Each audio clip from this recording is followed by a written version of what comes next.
The Quakers lost to Beaver, by the way. They were shut out 83-0. They now have an 8-game losing streak, which goes back to my birthday, October 11th of 2019, when they defeated Beaver by a final score of 30-20. When it was interesting when I sent Rob the roster, he texted me, he emailed me back and said 31 players, and I see a couple. I know one's in a swing. I see. So it looked like another one was in dress clothes as well. So when you have those kind of numbers, boy, attrition hits you very quickly, Rob. Yeah, I noticed in the starter card that their 6'6" receiver Mason wasn't on it. So I'm wondering if he's one of the walking wounded tonight for the Quakers. But yeah, they've got limited numbers, and then you've got the shadow of COVID in there, and you got to know it's not going to be a fun season for Von Balog against Quakers. Now, and one of the things too that again, how much of a gauge this is going to be is going to be tough to tell. I mean, next week you know is going to be a great test when the teams travel to Mars to take on the planet. You know that right away. But that being said, you hope to correct some mistakes a week ago, Rod, and one of them that I think is glaring is defense in big play. Well, and this is something we've been talking about since last year. And, I had that stat about plays of 10 yards plus. And so I took a look at the play sheets again last week. And sure enough, Newcastle gave up 16 plays that were 10 or more yards, and 12 of them were 15 or more yards. And that is just a trend that has continued from the second half of last season, definitely even from the first couple of weeks.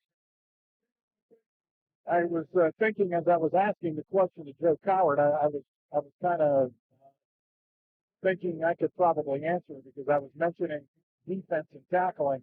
What's the old one? Who was it? John McKay. What'd you think about your team's execution? I'm all for it. And there was some just poor tackling. I mean, there's no other way. You can't sugarcoat it. There was very little tackling and guys wide open in the secondary. Yeah, I mean, I guess the silver lining, if there is one, you put on last week's game is that, you can count it as a dress second scrimmage to the team. Another one of the things that I thought was a positive and going back over the notes was that 11 different players got touches for the Newcastle offense. So right. That's 11 different guys that no longer have to have the willies for a first touch. I think that's positive. But yeah, I mean, the defense ends up allowing over 400 yards. They allowed that quarterback, Keegan and Tonka, to throw for 252. And like you said, a lot of open receivers downfield, especially in the second half of that second quarter and the second half of that game last week. All right, we'll take a look at what else is happening around the area. Coming up on our pregame show, we'll also hear from the coach of the Canes. That's been Joe Coward. More of tonight's pregame coming up here tonight on News Radio 1200 WKFC. Washington Center Physical Therapy. Okay, just 30, and we'll come here. We'll take, I've got Dots off there of Elwood City Therapy Center. Come back here. We'll chat a little bit, and I'll give that free shoulder. When your doctor orders physical therapy, by why you have a choice of where to go. Hi, Marie. Washington Center Physical Therapy for best outcome. Visit them on the web right there, NREPC.com. I think that's true. That's true. For the pound yeah, I know. Welcome back to Taggart Stadium. The Canes and the Quakers. We're 20 minutes away from the kickoff. So Blackhawk and Central Valley are going at it tonight. Beaver was supposed to play Central Valley. Blackhawk was supposed to play Hopewell. Both those games canceled. Now, mind you, they play in a couple of weeks, Rob. What are they going to do? Well, I mean, it wasn't for lack of trying on the Central Valley side. They tried to schedule Wilmington, which I think would have been a tremendous game, but it was Wilmington's week off to begin with, so I just assumed that their week of practice was not a game week practice, and I can totally understand how they'd want to keep their bye week. So when that fell through, Central Valley Blackhawk it is. Well, if you're going to play Central Valley, you better have a full week of practice. Boy, that's true. That's true. Although you wouldn't have wanted to see that, though. Central Valley and Wilmington. Oh, sir. Oh, yeah. Alex Clipper, Beaver Falls. Clipper finally getting on the field for the first time. One of the few teams in WPIL that does not like week 0, apparently. Yeah, they got on the field for the first time. Beaver Falls coming off a loss. Montour at noon. We're going to be watching that one tonight. Huh? Yeah, we're going to do a little Parkway schedule surfing on that one, I think. Mohawk is at Cornell this evening. Southside Beaver hosting Mechanic. Lancers coming up with that win against the Wildcats a week ago. Mechanic 42-8 too. They an impressive victory last week for the Lancers. Now that little Shenango game, the Post Gazette had it down, and tonight that's not the case. That game taking place tomorrow night. 7 p.m. for Shenango coming off that 42-8 loss last week. Home game for the Union Scotties tonight, checking up down, I should say, up and then down Route 65. The Elwood City Wolverines. James Dotson will be there and has this preview game. It's a battle at Fox Russo Stadium in Union tonight as the Scotties face the Elwood City Wolverines in non-conference action. Elwood City, after electing for a second scrimmage last week instead of a week 0 game, come in looking to right the ship after a couple of rough years. A 17-game losing streak is still the number being heard when talking about Elwood. Maybe another consider is seven returning starters, plus the stability of Coach Joe Memento now in his third season coaching the Wolverines, and a junior high program coming off of a championship last year. There are some hopes rising at Lincoln High.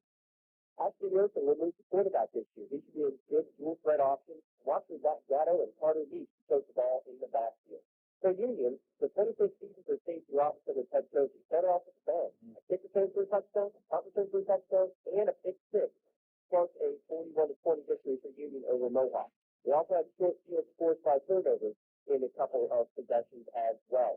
Overall, the offense doesn't look great numbers-wise, only 135 yards, but they capitalized on the big plays, especially with those wideouts sophomores. Braylon Thomas, James Johnson. Three young playmakers to go. Union and Elwood City took 16 miles apart, with they only played 12 times in history and not since World War II. No wins in 12 contests for Union, but the U certainly hopes it'll be lucky number 13 tonight. On the Washington Center Pittsburgh Bears pregame show, I'm James Dawson, News Radio 1200 WKFC. Stat of the night there by Joe Don, huh? Again, World War II. That's 2 weeks in a row. A couple of other 4A matchups, Rob? Well, I want to touch on Thomas Jefferson opening the season tonight at Gateway, 1-2 in the Civil Life Power Poll. And how about Bell Vernon in Sharkey's Valley? Could be another good one. Another good. All right. Got a chance to talk with the head coach of the Canes, Joe Coward, a little while ago. We'll have that for you. And let's see, we're approaching kickoff. Newcastle, Quaker Valley this evening here at Newcastle Standard Stadium, week 1, Radio 1200 WKSD.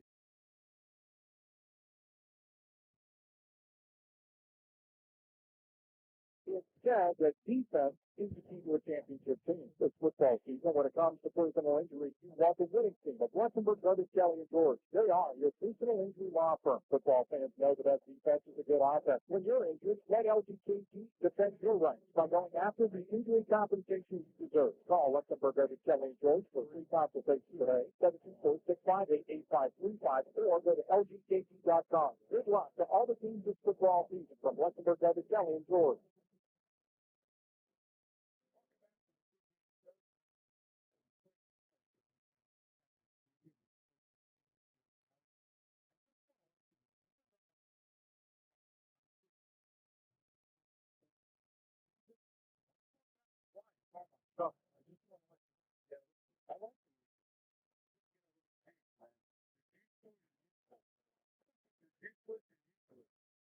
Yeah, the music should hopefully get us down here tonight.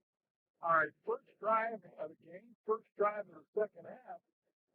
What happened in between? Yeah, we played good for 2 quarters of this last week, and you don't win many games playing 24 minutes strong. So we have to finish better. Better. That was the message all week. How do we finish better? How do we finish tackles better? How do we finish drives better? And,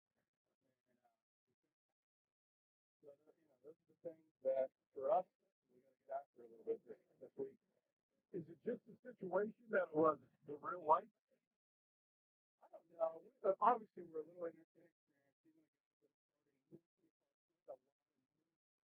So,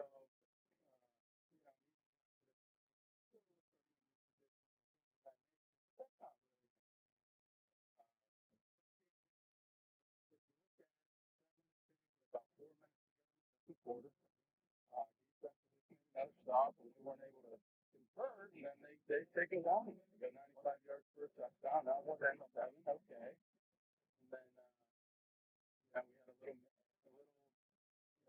ball on the next drive. We pop back to them, and they finish the half. And all of a sudden, you're watching the half 17-7, you're like, we played about 95% of that first half. And to be down 10, I think, wrong. But momentum plays a part in high school football, and we got to be able to pick ourselves up off the mat better than we did a week ago. All right, when you look at the tape and you see some of the tackling, what do you do throughout the course of the week? Because obviously it's something you have been doing all along, but how do you improve that? Is it all technique? Is it all of being in the right spot? Because there are a lot of risks. It's a little bit of all of those things. You got to be in the right place.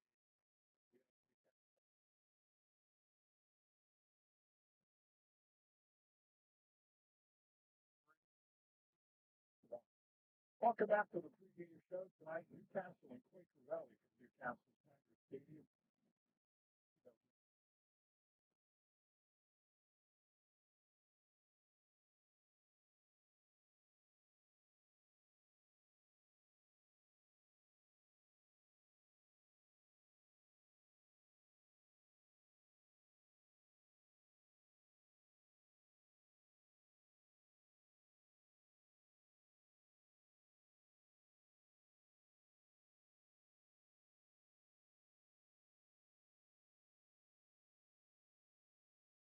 Okay.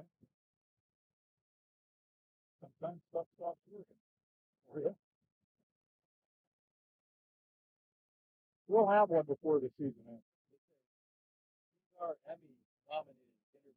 Oh, yes, they are. I know. Another good one. Another good one tonight. Trust me. I would not lie. That's how they used to do it. You just We're start going to bring out the Civil War because Biden brought it up or what? Huh? now just to compare to your broadcasting career when you started. That's all. Oh, there's a shot there. I guess I deserve that one. You probably don't. But That doesn't mean I don't like it. yeah, but you don't hold back, do you? Well,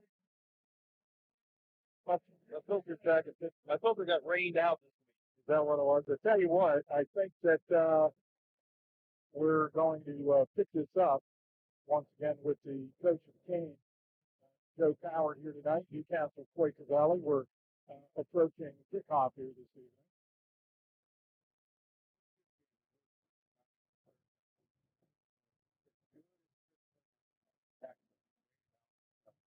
Tournament, collectively, quarterback, we shifted this has to be better on third down. We have to continue to maintain drive, keep our defense off the field. And how do you do that? You had some nice runs though too. Yeah. We haven't had in the last 2 years.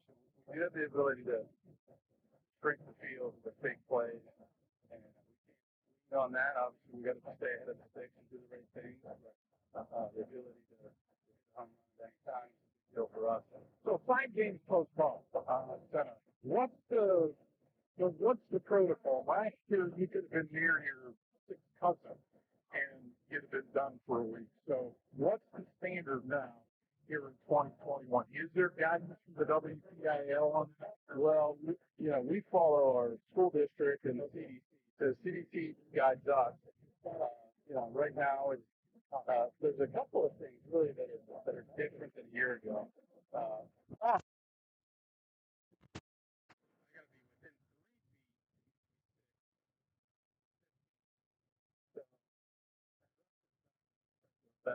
Rotating guys are not, so they're not stuck next to a guy the entire day. Now, it's hand-to-hand contact.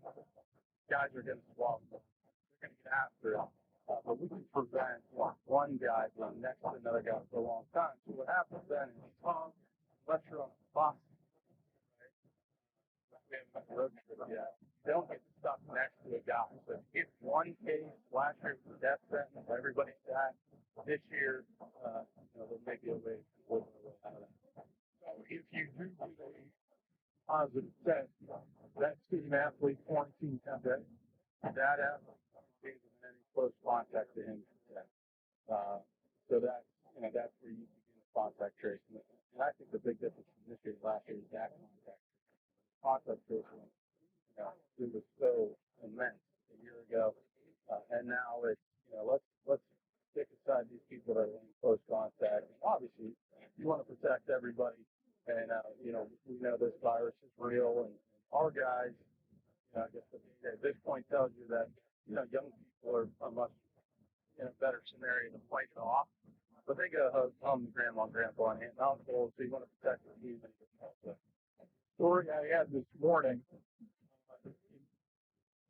state of Washington, a study out of there, and they do it for all the states. They said Pennsylvania will hit the peak by September 25th, and you're not going to like this number, where the average, where it hits at a peak of cases of 13,500. You got to keep doing what you're doing. It's something that you just simply can't. It's out of your control, right? You got to control the controllables when you're a football team.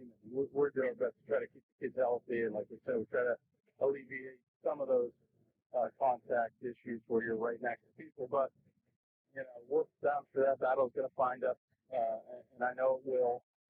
But with that in mind, then you just have to lock and load, and hopefully your depth shows up, and you can continue to play. But like you said, five places in Olympia aren't playing tonight, and that's a tough gig. It's hard to come back from what we went through it a year ago. So you just keep your fingers crossed that everybody stays healthy and you can have a good year. Quaker Valley, not a lot on the roster, but what do you see from QB? Like we talked about with our guys, we have some home run hitters, and so does Quaker Valley. You're going to see number one play slot receiver and running back that can really take the top off. Number three for them is a guy that had a huge kick return a week ago. And they are battling the numbers issue there for sure. But 1 and 3, 7's a very good player. Quarterback does a good job. He's a lefty that he can spin it pretty good. So they're gonna put you in. They're gonna try to compromise you, especially after seeing how Shaler was able to find some guys open a week ago. They'll test our secondary, and then we gotta be ready for the challenge. And defensively, they're very aggressive. And that can be really good. Really aggressive defenses, kind of famine or feast. And we got to make it a famine night for them. Hopefully, those blitzers are going to miss, and we can hit big plays. So when you're overly aggressive, hopefully we can take advantage and play good Hurricane football tonight. We know Mike Wells is out again. The other bumps and bruises. Yeah, we have a handful of guys down. I was looking at our roster, and we were 8 or 9 guys out for tonight for various reasons. So, again, we think we have good depth on our team, and we have a lot of guys got a lot of reps a week ago, and you often make a big step. You should make a big step from game 1 to game 2, and we'll see how big that step is for us. All right, good luck. Thank you. Coach of the Canes, Joe Cowart. Stay tuned. More of tonight's pregame show coming up. You're listening to Newcastle High School football on News Radio 1200 WKST and 97.9 FM. Washington Center Physical Therapy has been helping residents of the Newcastle area since 1987. They are the official physical therapy center for Newcastle Athletics and specializes in orthopedic problems, especially the knee and shoulder. When your doctor orders physical therapy by law, you have a choice of where to go. Choose Washington Center Physical Therapy for your best outcome. Visit them on the web, WashingtonCREPC.com. Washington Center Physical Therapy in downtown Newcastle, the proud sponsor of high school sports. This meeting is sponsored in part by the DNC Community Federal Credit Union. News Radio 1200 WKSC. Back to Quaker Stadium. Newcastle High School marching band, of course. They weren't here last week. Quarantine COVID issues.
Right. Of course, Van wasn't here a week ago. Van was missing for the week 0 lid lifter.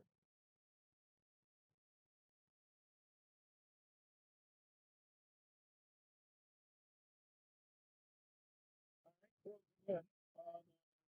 Kickoff between the Kings and Quakers next week. Newcastle on the road for the first time this season. Looking forward to that one, Rob. And I guess one of the reasons why is because so many doggone good games in between Newcastle and Mars. Isn't that the truth? Isn't that the truth? I mean, either a fun game. Either against Mars or at Mars. I mean, what was that, 2 years in a row? Was the field goal game? Right. They're in the Whitfield playoffs at Mars, and then A game that Newcastle was a lower seed on. right as well. Right.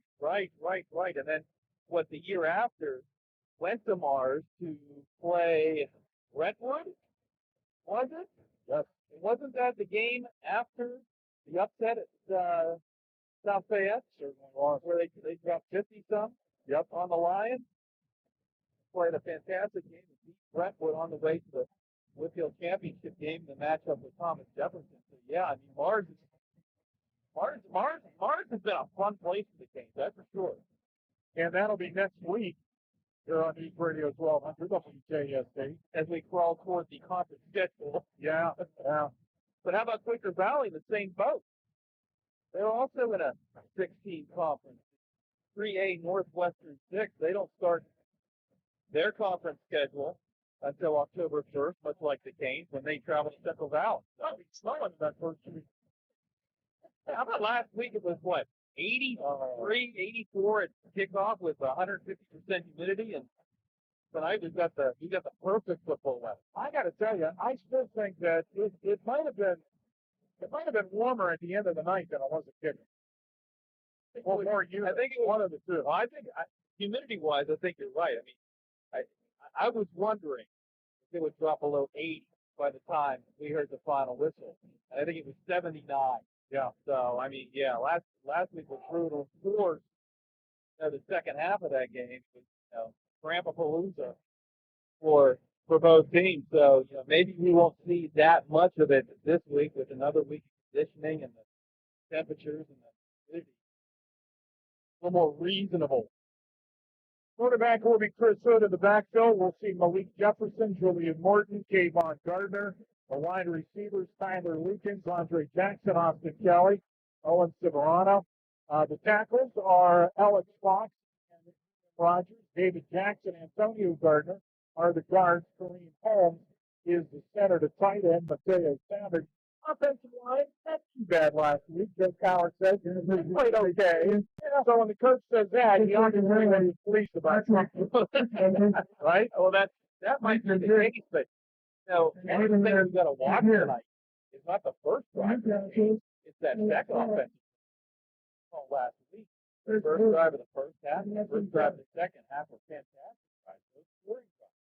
After that, had a lot of trouble moving the football. Well, and I think, too, when you got a team, does this sound familiar, that's riding an 18 bruising streak, deja vu, get them early and just keep going. Yeah. Don't give them a chance to breathe. Absolutely. Look at the size of that Newcastle offensive line versus Quaker Valley's defensive line on that starter card. I mean, Quakers only have one guy in the trenches past 200 pounds. That Newcastle offensive line should be able to move some people. Well, you would think, too, that it could be a good night for the running back. You would hope so.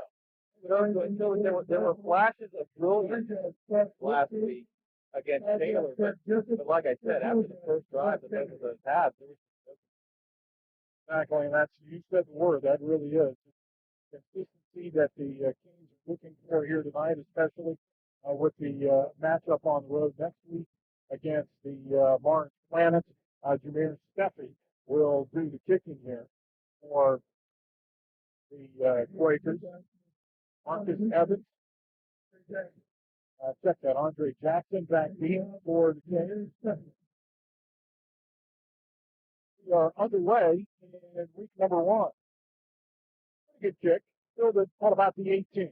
The 20-25 across the 30, 35, 40-yard line.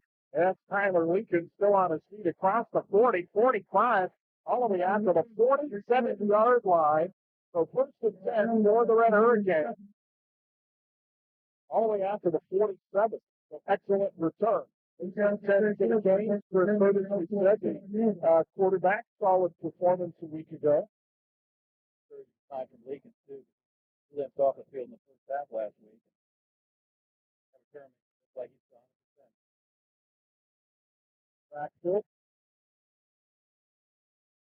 Malik Jefferson.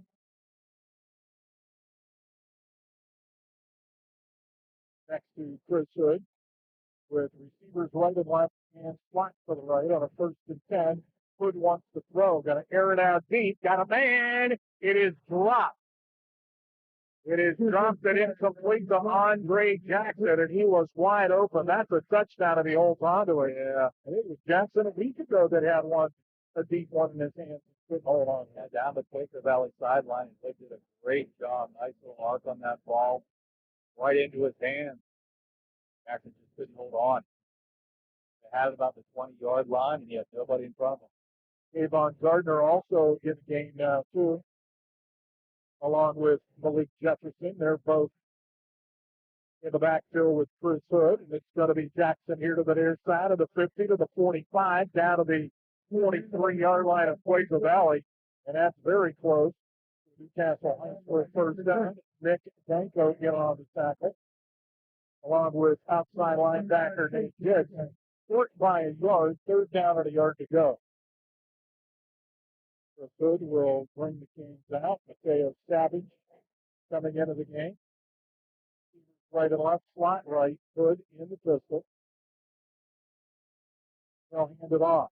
Get outside is Gardner, 40. First down, 35, 30, 25. Gardner knocked out of bounds near the 20-yard line, and they'll spot him down at the 21. Well, Gardner, Javon Gardner, easily picking up a first down for the Red Hurricane on the initial drive of the game. 11 minutes to play first quarter, and Newcastle just outside the red zone. Gardner with jersey This week, one of the guys, one of the 11 that touched the ball last week, showed flashes of release against Taylor. Yard run in the first quarter. Who's going to go under center this time? Two receivers near side. Gardner directly behind Chris Hood. The movement left to right. Strong formation here to the near side, and that's where Gardner's going to run. 20, 15, east to the 10, inside the 10. They'll stand them up to the back. It looks like they'll give them forward progress to the 10. That actually will be plenty, I do believe, for Newcastle first down, and they'll bring up first down and goal to go. Now, the game's in the red zone. Line early on with huge holes. Two receivers each side of the field. Gardner to the left of Hood. Ball near hand. Hood wants to throw. Does. Short pass caught to the 5. Inside the 5, near the goal line, and that's going to be a touchdown to Tyler Lincoln. So a 10-yard touchdown pass, Chris Hood to Tyler Lincoln. Newcastle strikes first. 10 minutes, 30 seconds to play here in the first quarter. Wow. Similar to a week ago again. Huh. I think it's a catch on the screen and does the hard work. Up early. After. Morris. Chris Hood, the holder. Good snap. Spot is down. Kick is no good. Off to the left. I don't think a timeout. 10 minutes, 30 seconds to play here in the first quarter. Newcastle 6. Quaker Valley nothing. You're listening. Games at Radio 1200 WKSD. It's 97.9 FM.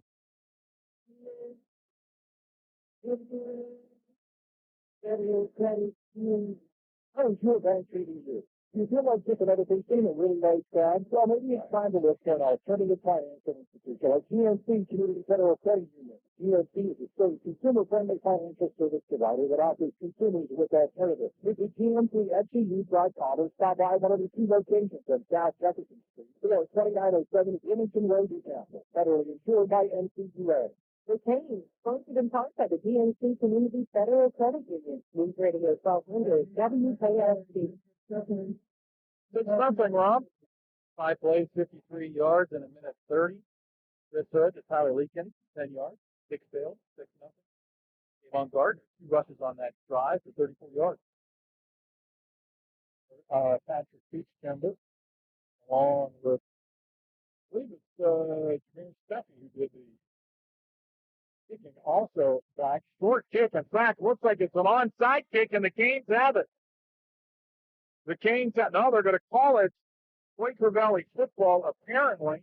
Now, there will have to be a, He caught it before the 50. yeah, okay, I'm going to say, why isn't there a flag then if he's calling it Quaker Valley football? And now there is the flag, so it'll be an illegal touch. That was pretty close. That looked like it Sure was. Well, he did everything he could to get it to midfield. That was 3 Leakins, right? I didn't see. I believe it was Leakins. So that'll be an illegal touch. It'll mark it at the 49-yard line. So 1st and 10 for Quaker Valley.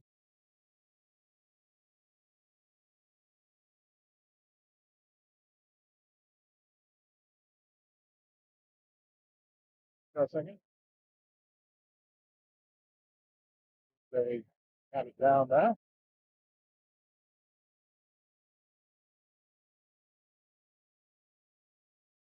Now they're going to mark off the penalty after the touch.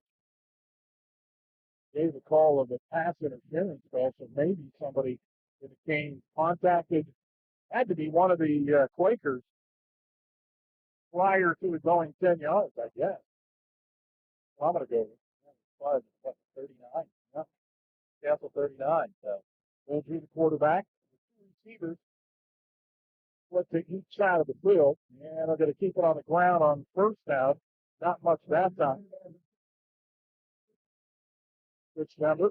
5'11", 204-pound senior. We'll get about a yard on the play. That's it. Bring up 2nd down. And on the tackle for the Canes. 2nd down at 9. talked about because of discrepancies in the size of the line. Running would probably be a challenge tonight for Quaker Valley. Connery Bulger, 6 foot, 180-pound quarterback. He's a left-hander, and how did Joe Taylor put it? He can spin it. Flips to the near side, receiver to the right. Bulger looks to throw. Does. That's going to be over everybody's head and incomplete. Late hit there by Chris Hood. Got away. 3rd down. And we'll still call it 10. Going to get to Newcastle 34. You would think for the Quakers 2-down territory here. Probably if worst case scenario took up 5-6 yards maybe on this play. But I don't think it's any question. I put it this way. I would be extremely surprised if they I think that's valid. gave up the football. Pleasant evening for high school football tonight. That's Got a leg we don't know about. yeah. Trips this time to the far side. Receiver here to the right is Pickett. Bulger to throw. Over the middle, and it's picked off at the 30. To the 35, 40, 45, 50. For the Canes, 40, 35, 30. Still on his feet to the 20. That's Julian Morton. Morton down to the 15-yard line. Julian Morton picks it off, but there is a flag down. There is a flag down back at the 34-yard line. And see if that might not be some kind of an illegal block, Rob, on the return.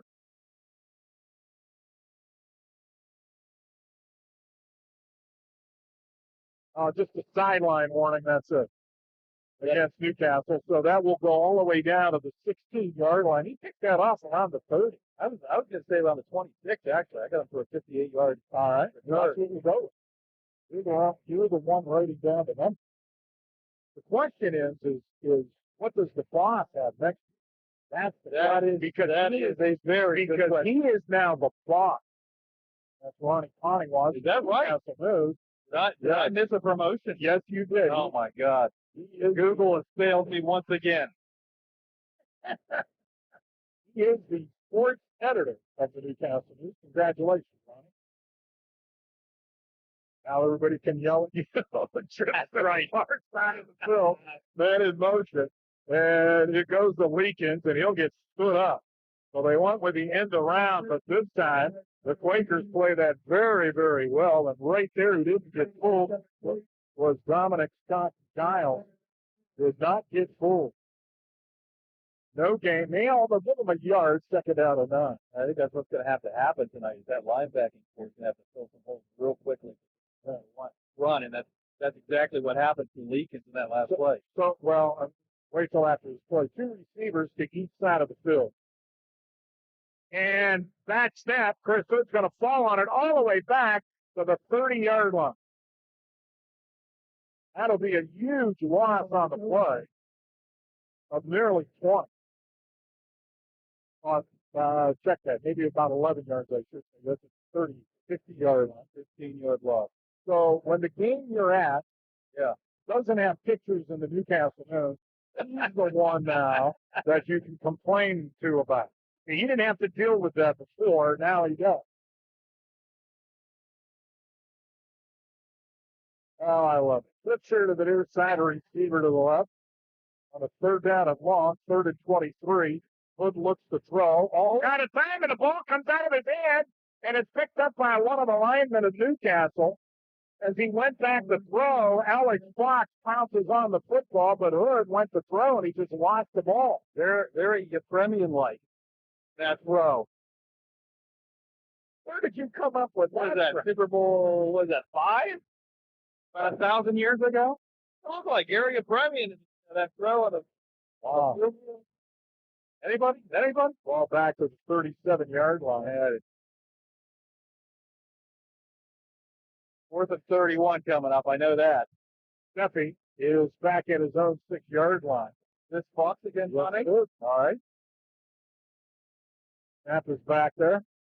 High kick. Not very deep. Ball takes a big Newcastle bounce inside the 10-yard line, down to about the 8. Needs to have a touch for that. Had a couple times last week. You think he's trying that? Sure. So the Canes had it, absolutely, deep in Quaker Valley territory, and then after that, it was self-destruction by the Canes. Yeah. So the Quakers have it 1st and 10 from their own 8-yard line. Now, how about the 8-yard line? And the Quakers break the huddle. Jacob Pickett here wide of the near side. They'll go 2 receivers this time to the right. And 2 running backs in the backfield. Bulger at his own 3. He's going to hand it off, looking to get outside for some room, but not much there. Steffi. I thought that was Steffi. Yeah. Ain't did a good job of stringing that out. He can get lost back there. 5'6", 155. Jefferson in on the stop for the Canes. Loss of 1, 2nd and 11. Under 7 minutes to play, first quarter, Newcastle 6, Quaker Valley nothing.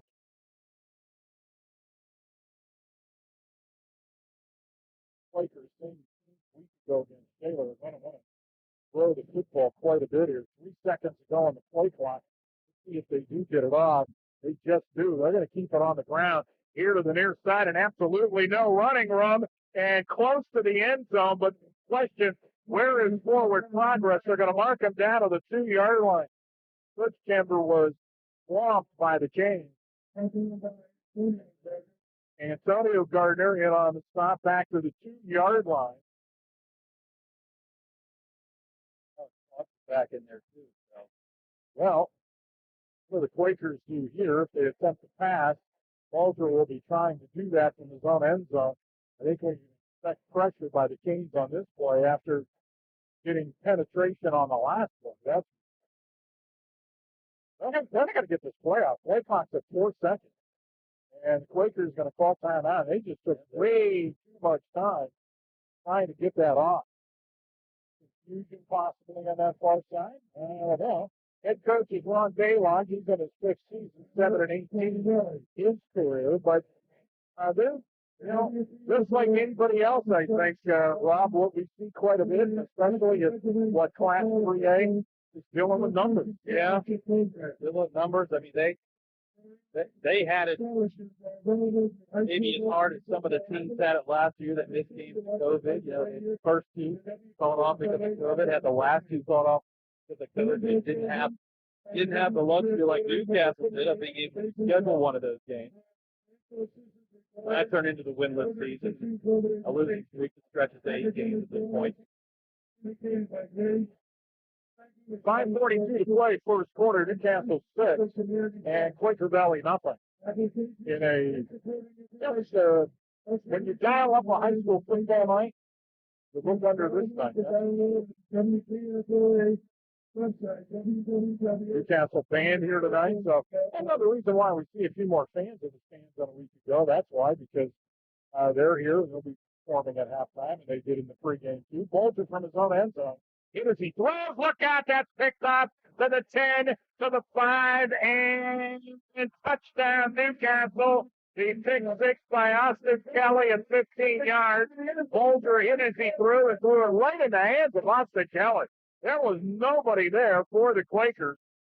And that'll go as a 15-yard interception return. The Canes will go for a 2-point conversion here, and they extend their lead to 12-0.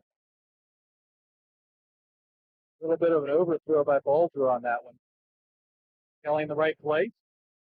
Fought his way to the goal line. I don't think there's any question he was hearing footsteps too, because as soon as he let that go, he was walling. Might have been Chris Hood. So the Canes will go for 2 with Hood in the shotgun. Andre Jackson to the left. Malik Jefferson of the backfield. He'll go in motion. And Hood's going to throw back, and it's incomplete. Trying to get free, but getting tied up with one of the Quaker Valley defenders, Tyler Lee. He got tied up with Jack Dimert, but I think Jefferson wanted interference, but he just ran into him. So 5:33 to play, first quarter. Newcastle 12, Quaker Valley nothing. Listening to Newcastle High School football on News Radio 1200 WKST. Gas continues to rise. So why drive? Let the Newcastle Transit Authority take you where you want to go. Think of us to work. School, doctor's appointments, or shopping. With stops throughout Lawrence County and weekday service in Pittsburgh. Perfect for those of you who drive it every day. Saving yourself gas money and wear and tear on your vehicle. Public transportation just makes sense. Why drive when you can relax and ride? For more information or route schedule, log on to NewcastleTransitAuthority.org. The Newcastle Transit Authority, going your way. And remember, senior citizens drive free. The tradition continues. The Canes on News Radio 1200 WKST. Ken Derby, Rob Gregory, and Wendy Atwell, our producer engineer. 12-0 Newcastle with the early lead. 5:33 to play, quarter number 1 from Newcastle's Taggart Stadium. Morris has it teed up. Your kick this time. This will be fielded at about, and then fumbled at the 20, picked back up, 25. Across the 30, 35-yard line. Good run here after fumbling the football away. Switchhammer will carry it to the 37-yard line. First and 10 for Quaker Valley. Right now, Rob, they just need a first down. Yeah. They need something to build on right now. And the Canes, meanwhile, want to keep it going. Absolutely. Pedal to the metal right here. Absolutely. Give the Quakers any confidence, any breathing.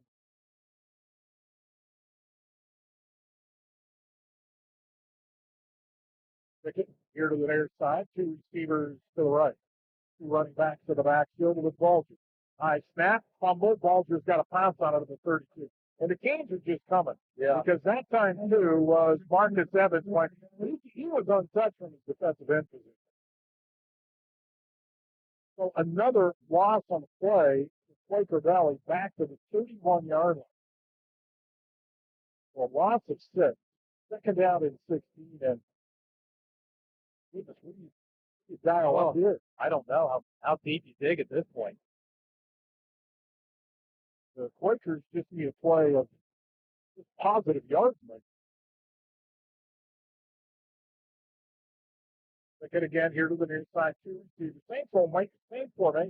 Now man in motion over here to the near side. High snap, getting the football and getting walloped by the Canes. Nathan Dix. He gets hit and hard. That was Evans again.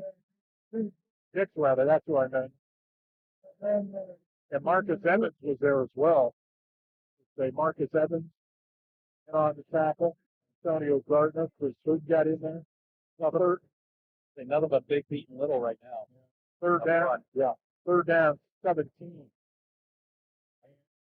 12 total yards of offense. And if you're Connery Vulture, you know they're coming. Oh, yeah. He's going to be looking to get this away very, very quickly. Four-man rush. No blitz. Vulture throws out to the flat. Pass caught. Nice catch. Very nice catch. 35. Out across the 40. Still on his feet. Out to the 46-yard line. To Kemper. It'll be short of a first down, but what do the Quakers do here? They'll bring up fourth down at about 4. That's a great catch. One-handed. Tyler Weekend's coming out of the game. Looks like he's holding his left wrist, rather. Now, the Quakers are setting up as if they're going to punt the football with 3:20 to play on a running clock. First quarter, Newcastle 12, Quaker Valley nothing. Andre Jackson back deep, line drive kick. Jackson will pick it up at the 23. Jackson to the 25. Jackson shakes and bakes. Comes here to the near side. He's at the 30, 35. Making another move. Across the 35 out near the 38-yard line. Nice return by Andre Jackson.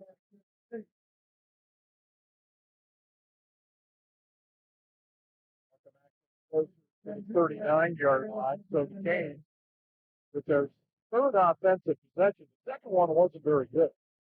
They got the ball in great field position, but went backwards. Yeah. Actually, Sessions their worst starting field position of the night. It's a touchdown pass and Austin Kelly interception return. Have the Canes up 12-0. I think they're going to go tight formation. Or I formation. 3 backs in the backfield.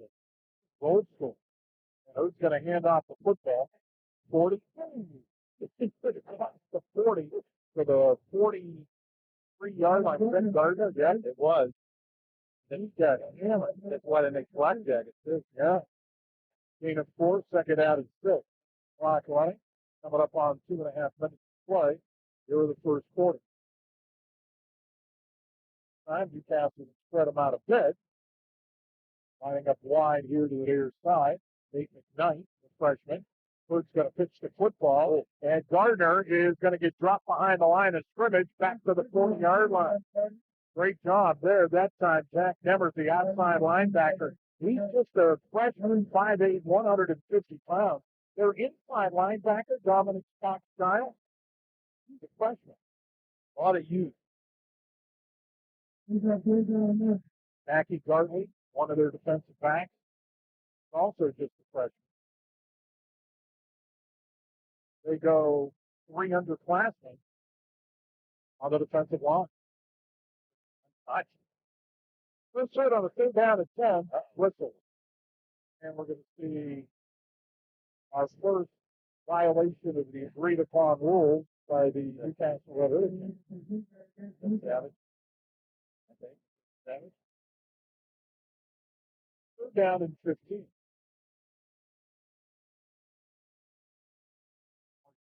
Performing here at halftime tonight for the first time. COVID issues along with the Hurircanes. I should say trips here to the near side, receiver to the left on a 3rd down and 15. With the throw, Hines throws, pass, caught. This will be just short of a first down. Good throw by Chris Hood and Nate McKnight. It'll be just short of a first down. Forward progress, actually. Wow, way out to the 48. Yeah. So the Kings are only a yard away from a first down. I wouldn't be surprised if Coach, they're going to go for it. That offensive line. A little more than a yard, but still. 2 receivers right and left. If Chris doesn't keep this one himself. Malik Jefferson in the backfield with him. Low snap, bobble. The Hood kicks it up. First down. Inside the 50, inside Quaker Valley territory to the 46. Needed one, got 5. They were coming too. Pick it. He just dropped the look at this snap. He just dropped the ball. So first and 10 for the Canes at the Quaker Valley 46.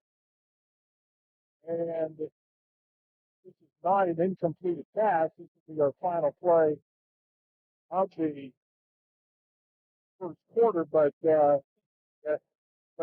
Holmes kicked the football as he went to go grab it at the center spot, rolled, so he went and got it himself. Oh, and then he placed it. Yeah, he placed it But back. I knew where it was. Receiver in motion from right to left. Wood gets the snap, flag down. This is motion against the Canes. Pass goes incomplete with 11 seconds to play. We're going to give motion on Newcastle that somebody for the Canes on that far side moved before the snap of the football.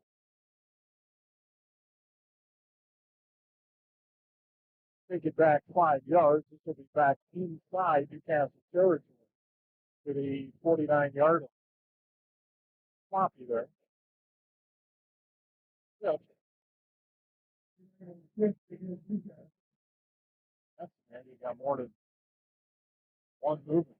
Is it possible they might be playing a little fast, knowing might be able to do? Could be. That's just the impression I get here on the drive. First thing, They know there's blood in the water. receivers right and left, slot left. Jefferson in the backfield with Hood. First down at 15. Snap, handoff Jefferson, 50. Jefferson, 45. Inside the 45. Down to the 42-yard line. Ethan Dixon on the tackle. Jacob Pickett, he got involved in that play. Helmet came off, so he's got to come out. And that's the final play of the first quarter. We played 12 minutes of football at Newcastle Standard Stadium in the Week 1 matchup. It's Newcastle 12, Quaker Valley nothing. Listening to Canes at Radio 1200 WKSD and 97.9 FM. Mike is better physical therapy. We've been helping residents of the Newcastle area since 1987. Urban Newcastle Athletics and one orthopedic problems, especially why you have a choice of where to go. Washington Center Physical Therapy. Come on to that. WashingtonRE.com.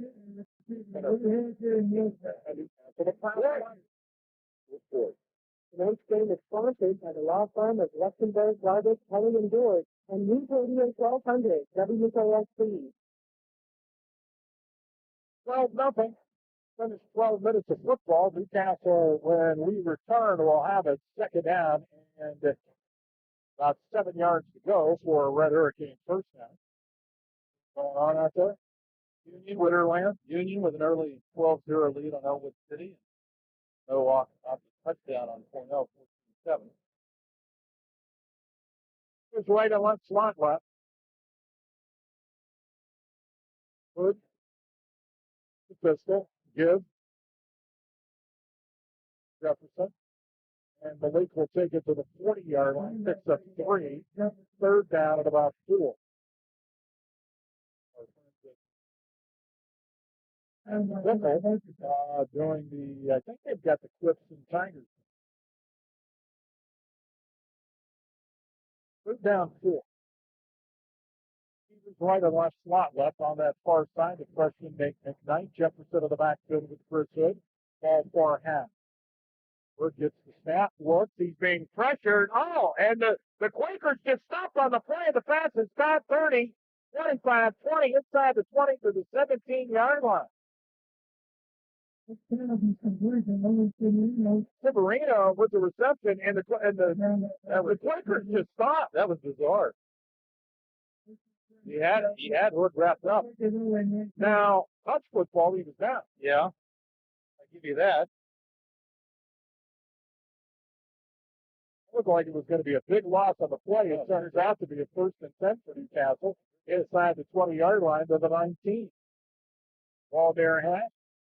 Jackson in motion. Jackson with the ball. Jackson inside the 20, down to the 15-yard line. He'll pick up 5. Second down at 5. Jacob Pickett in on the tackle.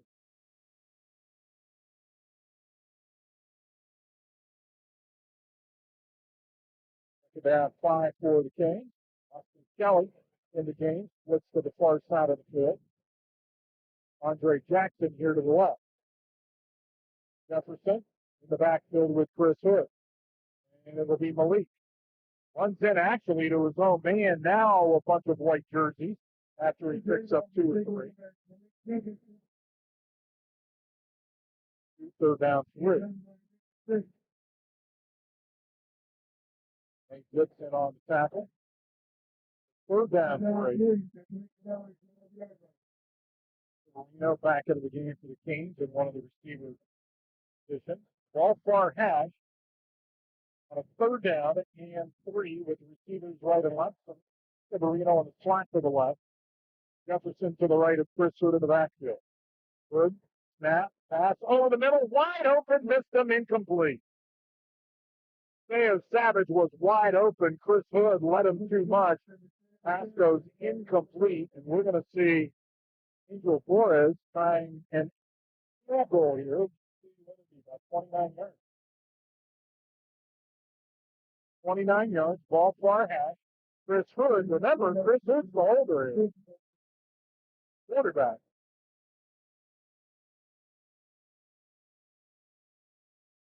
29-yard attempt. Actually, looks like 28 now. 9 seconds to go on the play clock. Good snap. Kick is up. Has the distance. No good. Wide left, just like the extra point.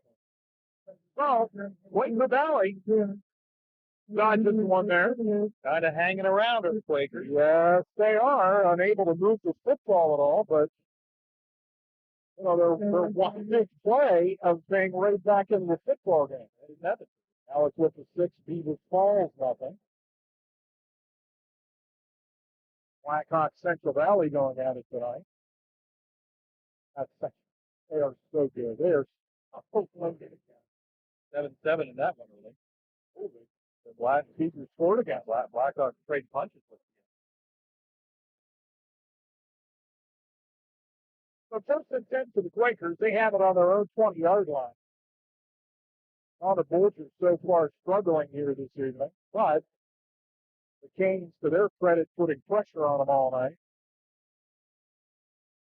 And flags are down, and this is going to be probably a motion penalty, pre-snap penalty against Quakers, and it is a legal motion. Take it back 5 yards, back to the 15-yard line. So 1st and 10 for the Quakers with 9:29 to play here until halftime.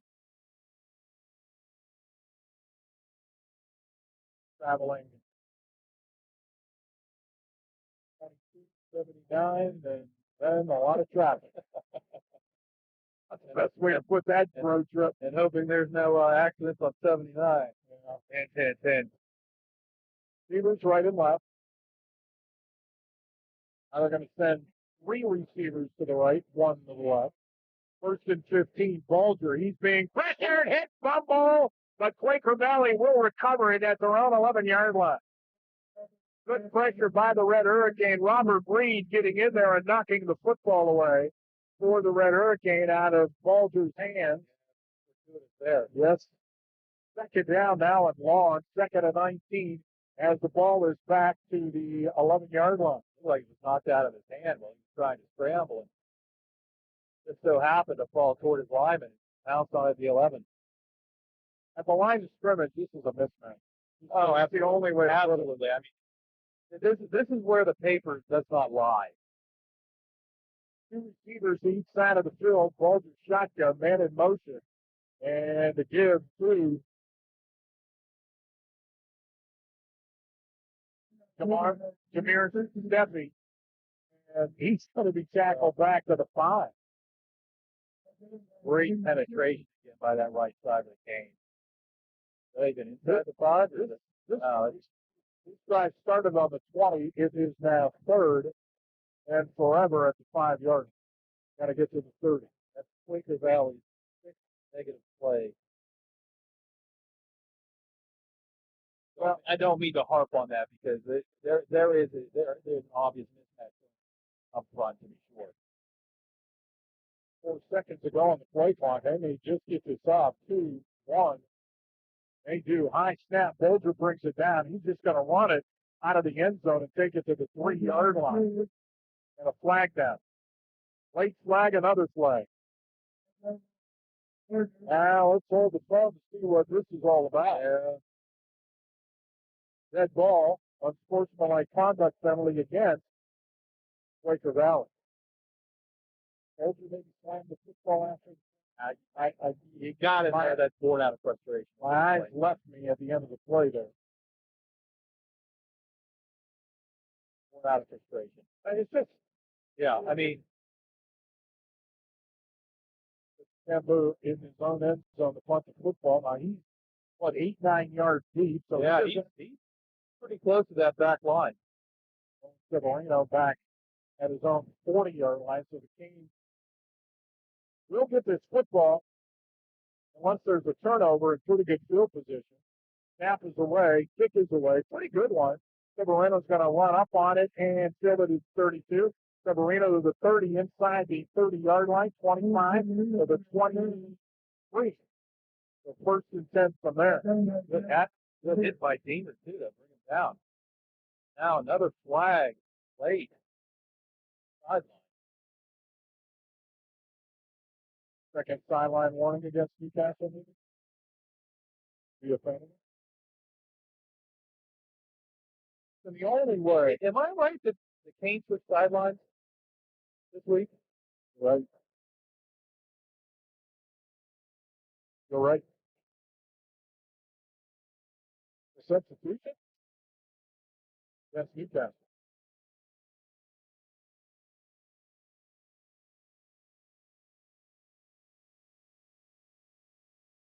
So even though the flag was late, it's a legal substitution, so they'll walk it off and punt it over again. Quaker Valley really want to do that? That is a decent question. I'm sure you're giving some room, but the market is sick. Somebody ran on the field after the ball was snapped. Snap is away, kick is away, floating. Severino at the 37, 35, 30, and he's tackled there at 31-yard line. Jersey tackle, man. Yeah. Giles, Notch Giles it on the spot. So first and 10 for the Canes. And you know what? You still look at the clock, and this thing's been dominated by Newcastle. It's 12-0. Right. That's it. Right. Right. Never, again, much like last week, ever since that first drive, not much consistency there for the Canes offense. Now, this is just me. Yeah. Okay? I'd just like to see a steady diet here with Kayvon. I think so, too. Or somebody in the backfield. Or just the backfield. So it's going to keep it himself. And good, nice run. 25. Good, stiff arm gets taken out of bounds as it gets inside the 20 down near the 15-yard line. So he'll pick up about 15 yards on that play. He get a hop over. Almost Floro at the line of scrimmage would give a nice little hop over. You know, forget the motion this, motion that, and hand the ball off. Yeah. Little old school. Just to get some consistency going, right? To Little get into old- an offensive rhythm? Sure.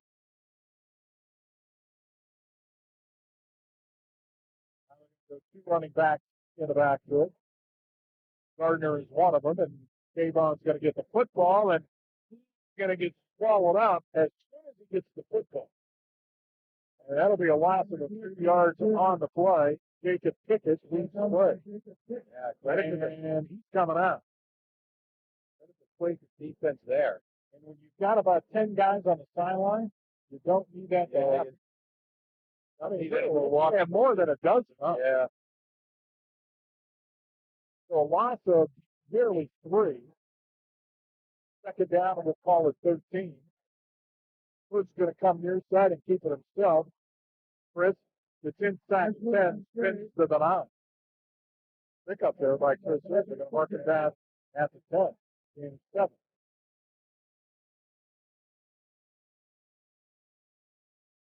Time to go for Hurircanes first down. It's about halfway through the second quarter of play. Newcastle 12, Central Valley nothing.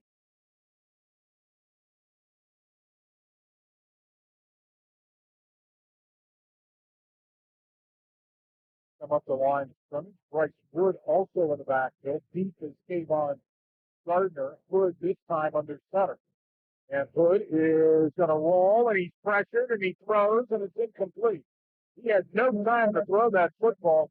I tell you what, They brought the house on that one. Quaker Valley, September was all over Chris Hood. The Quakers are hanging around. They're doing a great job of standing up, that's for sure. They've been backed up more times than not this evening. Well, their offense isn't doing them any favors. Joe Cowher did say in the pregame they're an aggressive defense, but sometimes you catch an aggressive defense. You get caught, yeah. Whistle. Newcastle will take a timeout. So one pause as well. 5:48 to play until halftime. Newcastle 12. Valley nothing. Radio 1200 WKSD 97.9 FM. Instead, the defense is the key to a championship team this football season. When it comes to personal injury, you want the winning team at Blankenburg, Gardner, Kelly, and George. They are your personal injury law firm. Football fans know that defense is a good offense. When you're injured, let LGKC defend your rights by going after the injury compensation you deserve. Call Blankenburg, Gardner, Kelly, and George for a free consultation today, 724-658-8535, or go to lgkc.com. Good luck to all the teams this football season from Blankenburg, Gardner, Kelly, and George. Home and away, your station for Newcastle High School football. News Radio 1200, WKSD. Less than 5, 12-0 here elsewhere. Bill Vernon up 3 scores on Char Valley now in the first half, 21-0. He's leading Montour going into the second quarter, 7-0. 4th down and 5 here. Canes looking for the first down. 2 receivers to the right, 1 to the left. Is Jackson. And Chris Hood's going to roll to the far side of the field. Boy, he can run if he wants to. He's at the 10. He's at the 5. He's got the first down, and he's got a touchdown. 10-yard touchdown run by Chris Hood. That'll extend the lead to 18-0 now. And Hood rolled to that side, and it was just wide open. Yeah. Well, Quaker Valley was kind of hanging in there, and Newcastle punches one in at the 5:40 mark of the second quarter. Wonder if this might open floodgates for the rest of the first half. Or is on the point after to try to make it 19-0. Or set up by defense by the Canes and great field position for us. That's the better kick there. There you go. That's right down the middle to make it 19-0. Little 5 minutes and 40 seconds to play. Newcastle has 2 timeouts left, even though they're kicking the football away here. So plenty of time to go here in the first half. As we told you, Newcastle hits the road next week. They'll take on the Mars Planets. Then 2 weeks from today, another game. I'm sorry, I just don't understand it. And Summit Academy. The purpose of that is what? Fill out the schedule, I suppose. I guess. You fill out the schedule with who you can, I guess. And then on the 24th of September, traveling to Central Valley. The final tune-up for the conference schedule. Well, you know what? Honestly, too, if you want to tune up, there it is. Well, yeah. One of the best teams you want to play defensively. If you want a barometer going into Montour for week 1 of your conference schedule, I would say so. And arguably the Absolutely. best 3A team in the state.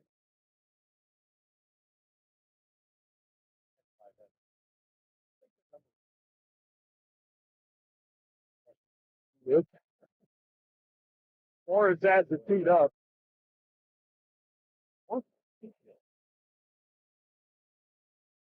It's dried out by now. Yeah, horrible flooding.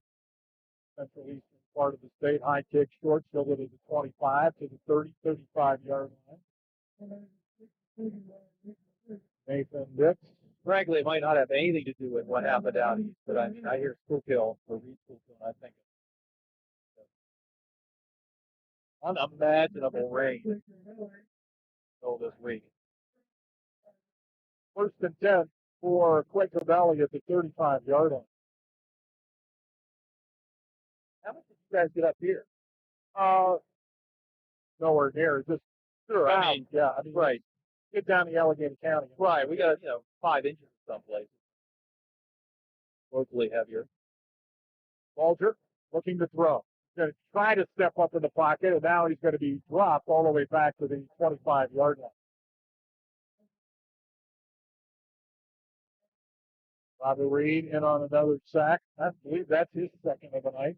6'1", 199-pound junior. That's something where somebody had to say, put him down as 200.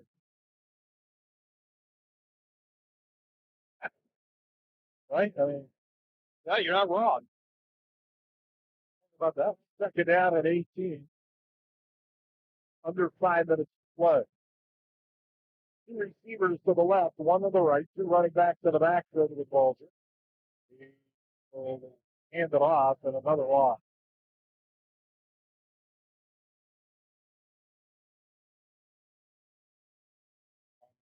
Stephey, yep. Stephey, the ball carrier. Yeah, because when he gets up, he's the smallest player on the field. So, third down at 19. The Quakers need to go to their own 45-yard line to pick up a first down. Just kind of like to see the arm that Bulger has if he hasn't a time to throw as far as Exactly. Yeah. Send some guys in some fly routes. But he hasn't had time to even look. 2 receivers right, 2 to the left. And the Canes have basically just been getting it with the 4 pressure up front. Yeah. Ball to the throw, over the middle. That is almost intercepted. And if so, that could have been another big 6 for the Red Hurricanes. That was right in and out of the hands of Isaiah Jefferson, the sophomore. We'll be seeing that one tonight. And if I'd have picked that off, I'd have had a touchdown. Right in the midst. So 3:56 to play, 19-0 the score. We haven't seen a 13 out there for Quaker Valley, right? No. That's that 6'6" receiver, Mason Seaver. Right. Just a weapon that, Bulger might have. He doesn't have tonight. Severino back deep. Good high kick this time to the far sideline. That's going to hit at the 49 of Quaker Valley. Bounce out of bounds, and that's exactly where they're going to mark it. Now they're going to move up a little bit. They'll mark it down at the 48-yard line with 3:49 to play until halftime. And Newcastle with a 19-0 lead. And, the Quakers got to have minus yards, right? They can't. I haven't figured it out, but, that's a decent wager. Their last 5 plays have been for minus. Yeah. Yeah, 2 plays of positive yardage. One was that 13-yard completion in the first quarter, so. First down at 10 at the 49. And it's like you said, most of it's up front. Yeah. 2 receivers to the left, 1 to the right. Chris Hood to throw the football over the middle. Pass is caught. And inside the 45 to the 44-yard line. Tyler Leakins, 5'11", 135-pound junior, picks up 4. Second and 6. As the ball was resting at the 44 of Quaker Valley.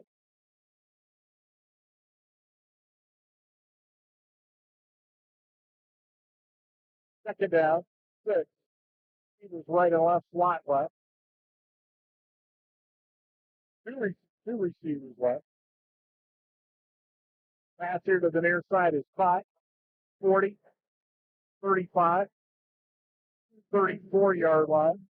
Andre Jackson.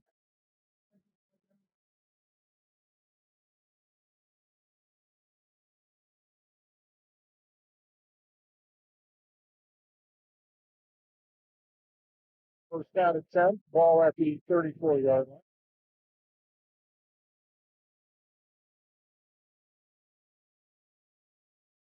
Stone in the ground. Pass to Brad. Chris Hood's going to keep it. Hood to the 30. Hood to the 25-yard line towards the NFL on his bye week. This week prior to the season.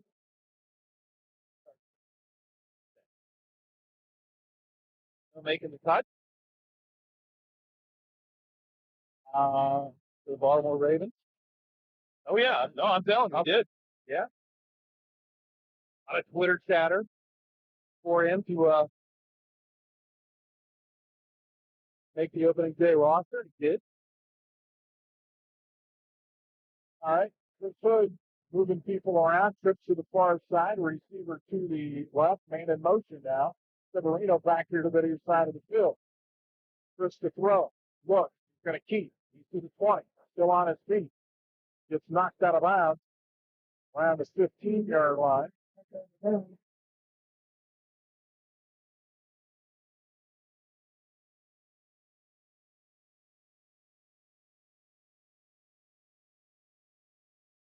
First down at 10 for Newcastle.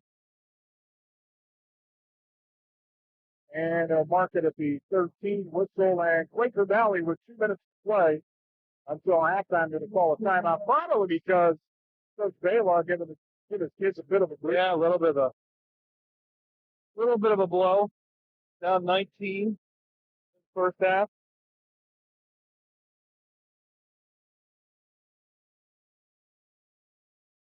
First down and 10 for the Canes. They'll have it at their own 12-yard line.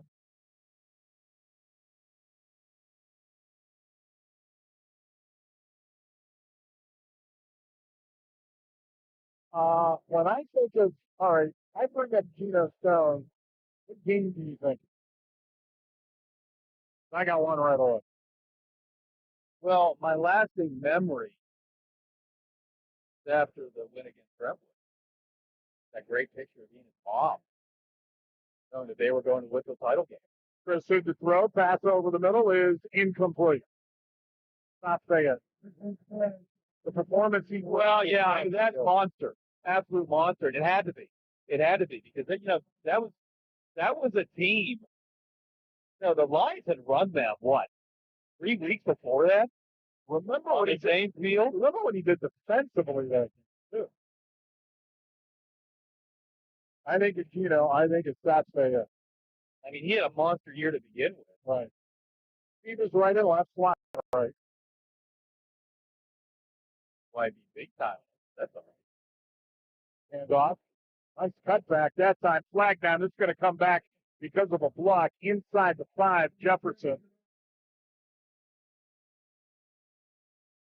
inside the 5, but it's going to be called back. They're going to get. Yeah, this is the guilty party on this one. I thought it was Liam Rogers, 76. Still a little learning to do. Now, one scrimmage in and 6 quarters of game time in.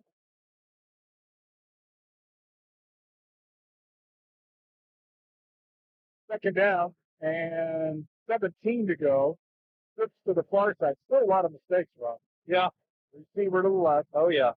Hood standing at his 25, and again, another pre-snap penalty.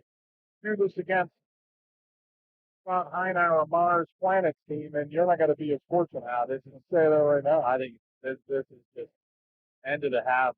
Complete lack of focus.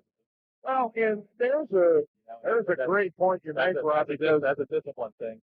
how much focus is there? That's true. I mean, look at the score, 19-0, but honestly, Canes have had their chances to score. Trips to the far side, receiver here to the left. So now it's second and 23 for the Kings. And it's inside the 15-yard line. Hood pressure, gets away. Look, throws on the run, and that might be intercepted, and I think it is. That is picked off by Steffi down near the 3-yard line. Jameer Steffi, I think the smallest player on the field. that was Cox Giles that picked that off. 2. Yeah. I thought it was 1. Okay, Cox Giles on the interception. So first and 10. That's Steffi on that one, too. I think it was Cox Giles. I don't mean to step on you, but That's okay. got the pick. Rewind the tape. Nice. Tonight. Well, we got video tonight, so Got enough. there you go. Now, that's Quite a bit. but I want to give Cox Giles that pick. Nice diving pick at the 4-yard line. Yeah, Walter just in his own end zone, will hand it off. And Steffi, I'll check that time. Cushamber will take it across the 5, out near the 8-yard line. It's out of bounds. Austin Kelly in on the spot for the Canes.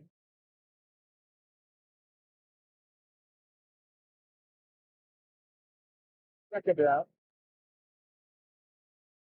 And 7.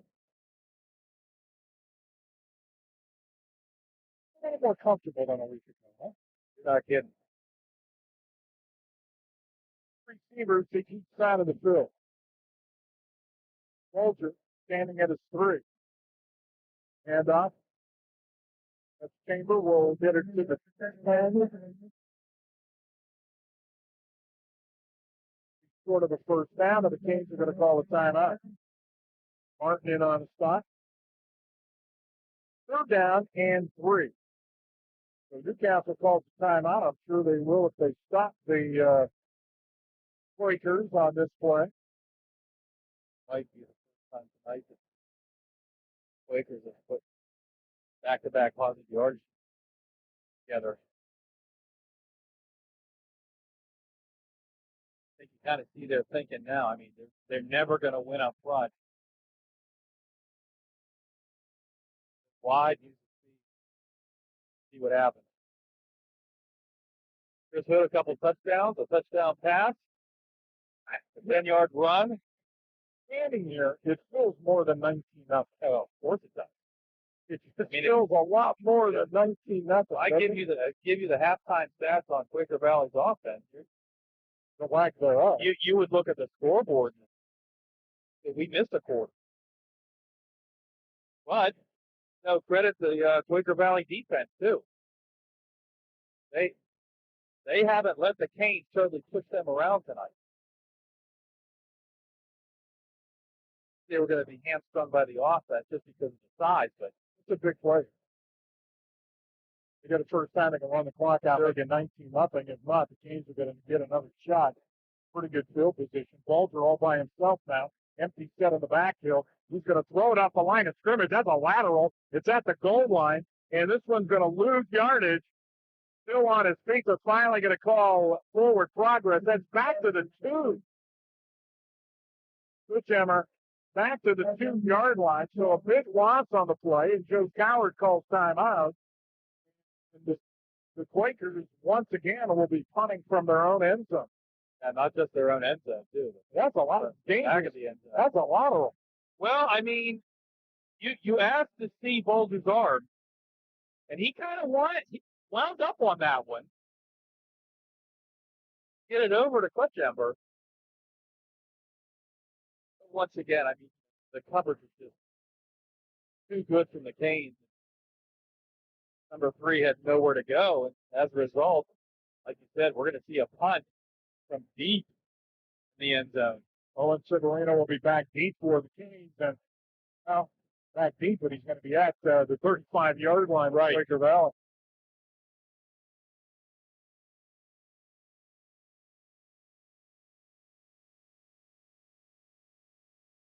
27 seconds to play until halftime. The last time this happened, the Canes got flagged for what was that? Ineligible substitution. Yeah, legal substitution. Yeah. So, Clutchamber from his own end zone. In fact, 8 yards deep in his end zone. On to football. Low snap. He gets it away. High, short. Hits it to 30. Takes a Quaker bounce and all big roll all the way after the, look at this. Wow, to the 47-yard line. Oh, you know, I always said on that, the last thing you want to do in a situation like that, you got to pick it up at some time. But not let it roll. Yeah. You got to come up and make a play on that. Because that's what, another, 15 yards? That ball hit at the 30. At the 30? The 10-yard roll. So 1st and 10 for the Canes. First by Andre Jackson again from that first play when Jackson was wide open. Flips to the far side, so empty set. 2 receivers here to the near side. Pump to Jackson now. Hood's going to go to the far side and incomplete, and nobody was open. That actually was well covered by the Quakers. That was very well defended. The intended receiver for Newcastle was Austin Kelly, and he was flanking it. Now, you saw Hood go through his progressions there. I know Steffi is on Andre, but let's see who can outrun him. Just throw it as far as you can and let Andre Jackson try to run underneath it. And Steffi's 5'6". So, I mean, take advantage of that, too. Hood steps up, throws on the run, got a man open, and incomplete. Well, that was close to an illegal forward pass. That was. He had a man open deep, but overshot Tayshawn Wilkins. That was close. That was almost a 47-yard touchdown. Yeah, that wasn't sick. 24 seconds to play until halftime. That definitely would have been sick. Newcastle 19 and Quaker Valley nothing. And the Canes have lived in Quaker Valley territory here in the first half. Trying to put another one on the board. They're out of timeout. 3rd and 10. 3 receivers right, 2 to the left. And Steffi on Andre Jackson. Hood's going to run it. Hood to the 45. Hood to the 40. 35, 30. First down, Newcastle. They're going to mark him down to the 31. Now the Canes will get up to the line of scrimmage. They'll spike the football to stop the clock. The clock stops originally, of course, here at high school for the spot of the football. Now it's rolling. Now Hood will spike it. 11 seconds. So that was over 6 seconds by the time they got that going.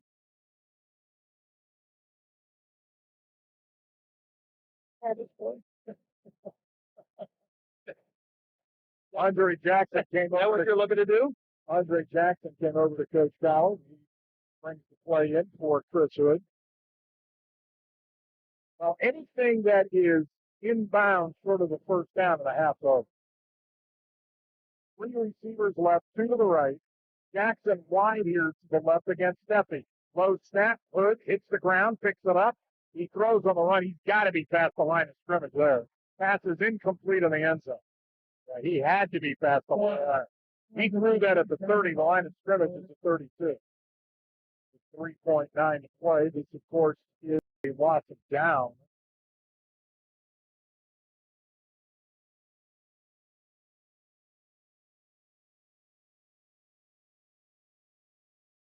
Make it 3rd down. And now you just throw it as far as you can for the last play of the first half. Radio 1200, WKST Newcastle, straight up at the top of the hour. You're fully Ken McGovey along with Rob Gregory. We're all our producer engineer this evening, live from Newcastle's Taggart Stadium, where Newcastle enjoys a 19-0 lead on the final play unless a defensive penalty in the first half. 3rd down and 12. Whistle, more flags against Newcastle. It's got to be really frustrating for Coach Gower. This is stuff you're working on all. Now they're going to call that offside.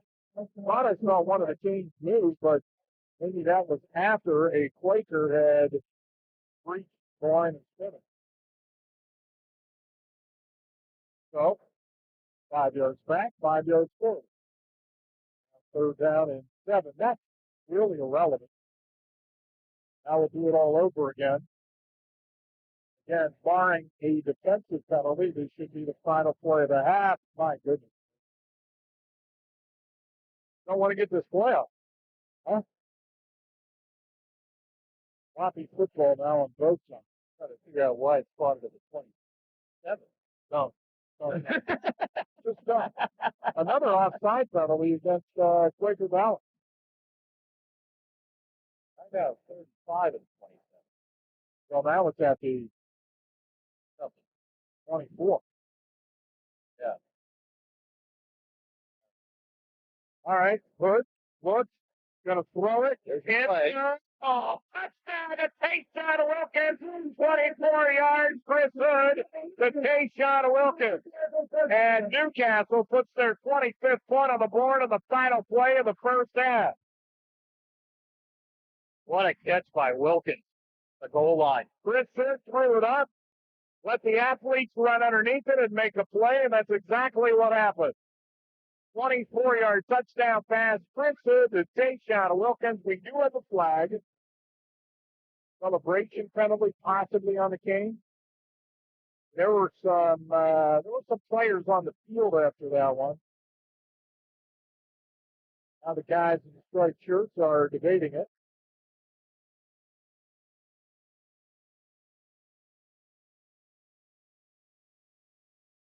Still debating it. I think the touchdown's going to stand, whatever this may be.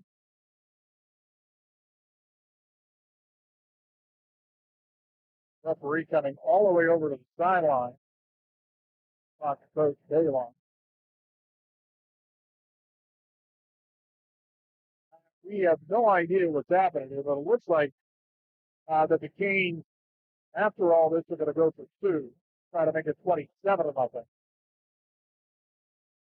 Dead ball, unsportsmanlike conduct against Newcastle. Probably something that will be enforced second half kickoff. And another Celebration, no. I would think it's got to be something of the sort.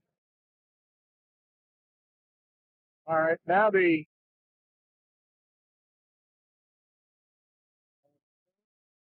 I don't see Forrest out there. This is a point conversion. Luke's kind of back there like he wants to hold, though. Yeah. So the 2-point conversion. And Lunsford, you need a kicker. Severino in motion from left to right. Chris rolls far side. Going to throw back here. Near side. Can't get it to the intended receiver. Ball hits the turf. Ball is incomplete. It was intended for Mateo Savage. Well, 24 minutes of football has been completed here at Newcastle's Taggart Stadium as we have reached halftime of tonight's game between the Canes and the Quakers. Yeah, you're right. Now, Newcastle, after they wait, they venture to the near side. They go to the far locker room, of course, in Quaker Valley. I thought coming over this way. It just occurred to me midway through the second quarter that it wasn't the opposing team right in front of us. Yeah, exactly. All right, we've reached halftime. We'll take a 60-second timeout. Our score, Newcastle 25, Quaker Valley nothing. Listening to Newcastle High School football, W's Radio 1200 WKSC.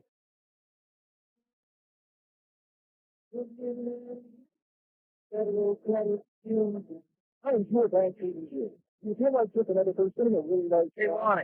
Trying to look for it. I spent a few minutes at halftime with us.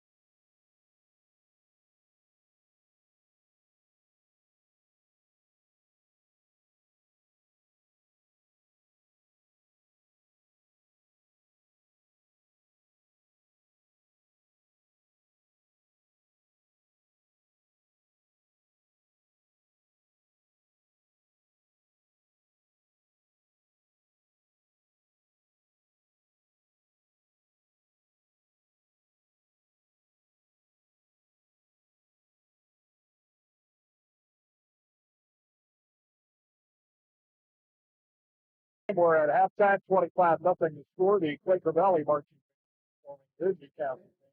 And Candy Canes will do that shortly. Good score into the first half, make it 25-0.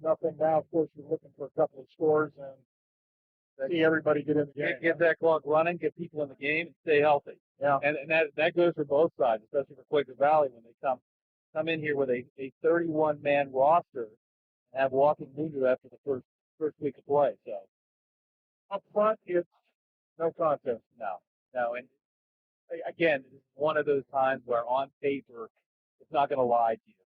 Quaker Valley is starting guys up front that aren't even breaking 200 pounds. And Newcastle, this is the third year now that they have put up some decent size. Remember when you and I first started, one of the complaints was Newcastle really never had the size up front to compete with some of the conference teams. Well, now that's no problem. They've got some size up front. They've got some people that can move. And when you face an opponent like Quaker Valley that is low in numbers, low in depth, despite the fact that they have 9 coming back from last year on both sides of the ball, you got that size difference up front. Makes a difference.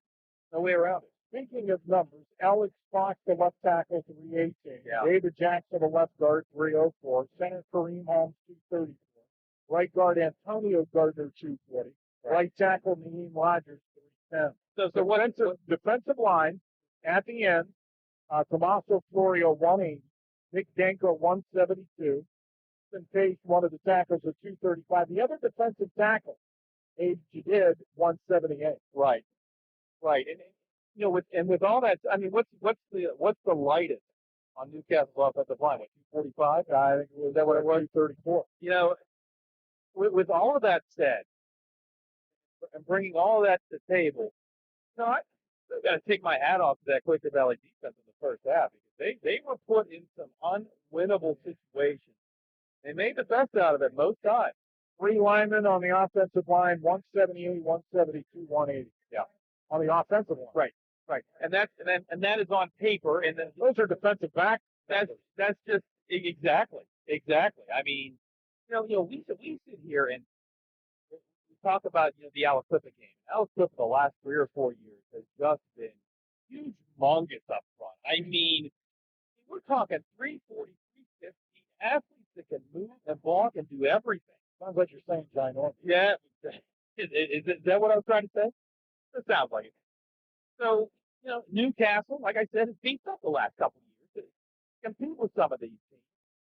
Quaker Valley comes in and throw a line like that in front of Newcastle, and then there's no question what's going to happen. Like I said, I mean, defensively, look at this scoreboard. 25-0 is 25-point deficit, sure, but you know, with the field position the Canes have had in that first half, advantages they have on the field, no, I don't think there's any question they left a lot out there in the first half. Scoring goes like this. Chris Hood opening up the scoring with a 10-yard touchdown pass to Tyler Leakin. A minute and a half in the game. Kick failed. Newcastle led 6-0. 5 minutes later, Austin Kelly picks off a Bulger pass, returns it 15 yards for the touchdown. 2-point conversion failed. Canes led 12-0 after the first quarter. Chris Hood with a 10-yard touchdown run midway through the second quarter. Angel Forrest's kick made it 19-0, and then Chris Hood another touchdown pass, the last play of the first half, 24 yards to Tayshawn Wilkins. Newcastle leads at the half over Quaker Valley, 25-0. Some of the Canes' individual numbers, Rob? Have those as of yet. Doing the Quaker Valley stats just to see how bad it was, and let's just say it was pretty bad. They're minus yardage. Their minus yardage, I think they had 4 plays of positive yardage in that first half, and again, that's you know, a direct result of Newcastle knowing they can get in that backfield, whether it be a run play, pass play. Pretty havoc. So 25-0 is our score here. The Canes with the advantage here at halftime. I forgot. Who gets the second half kick? Could be Quaker Valley. Okay, that's right. Newcastle, the first series, took it. Took it down the field. On the other side, you know, you mentioned at the end of that first half, you know, Newcastle sloppy. That second quarter, just sense a loss of focus. Again, you're right. I mean, it's difficult. You have an opponent the size of Quaker Valley, but I mean, that's one of those things that got to nail down because, like you said, start playing the big boys. Using that conference schedule, and that lack of focus is going to kill you. And we saw that last year, in years prior. We'll take a 3-minute timeout. We'll chat with the sports editor of the Newcastle News, Ronnie Feinwand, who's here at the game tonight. We'll do that. We're at halftime. Newcastle 25. Quaker Valley nothing. Newcastle High School News Radio 1200 WKSC. Washington Center Physical Therapy. Taken Martin South Castle area since 1987. They are. The official one of them. After this, we bring it in. And specializes in orthopedic problems, especially the knee and shoulder. When your doctor orders physical therapy by law, you have a choice of where to go. Choose Washington Center Physical Therapy for your best outcome. Visit them on the web, WashingtonCerepc.com. Washington Center Physical Therapy in downtown Newcastle, a proud sponsor of high school sports. Also by Bar Justice. Attention. Have you or a loved one been diagnosed with cancer, have used Zantac or other healthy medications for several months? Zantac may be linked to these cancers. Bladder, colon, rectal, esophageal, intestinal, kidney, liver, ovarian, pancreatic, stomach, testicular, and uterus. If you or a loved one have been diagnosed with cancer, have used Zantac or other healthy medications, several months, all men. Never stop taking medication without first. 20 plays, 20 plays minus 21. 800-379-9550. 800-379-9550. As your new home crosses your mind, maybe you want something bigger or you're ready for a new neighborhood. Now listen to this. Mortgage rates continue to be at historic lows. Home ownership is incredibly affordable, especially when you work with my friends at American Finance. Because they're a top-rated family home mortgage lender that's been helping homeowners for over 20 years, doing what it takes to get you into a home for less. Custom loan programs, the down payment is affordable money. I mean, you don't have any hair either. It's not going to mess it up. Do it all. Ever charging upfront fees? It's a process that's simple. Hair challenge. Fees always come first. There's even open the weekends that are accommodate your schedule. Don't put your dream on. Well, American Financing today at 888. It would have been a little bit better if like a summer instead of this. 888.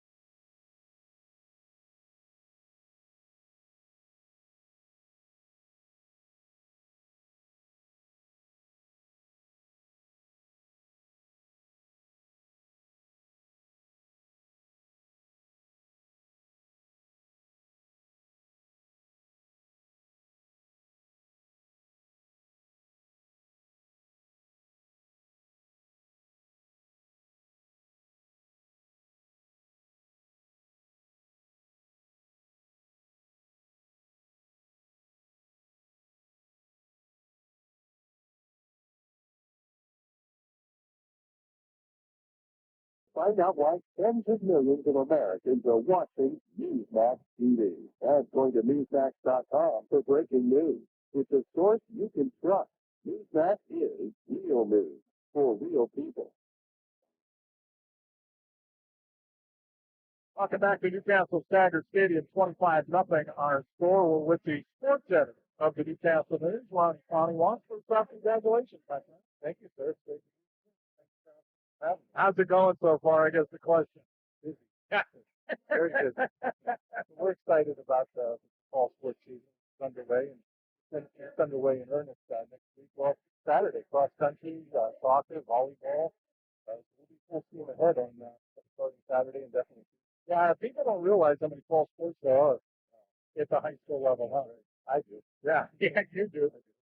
And golf going on too as well as time goes. So there's plenty to keep you busy, huh? Yeah, for sure. So how much do you rely on the other fall sports to coach?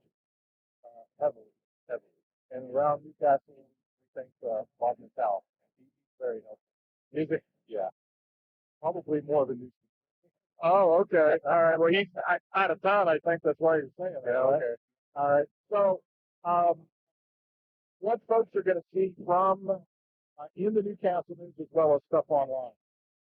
From the Newcastle News, we're going, or after the week, I'm going to do a week on offensive line from that staffing. We'll try to do some coverage here and there. We're down a sports writer, obviously, right now. Like that.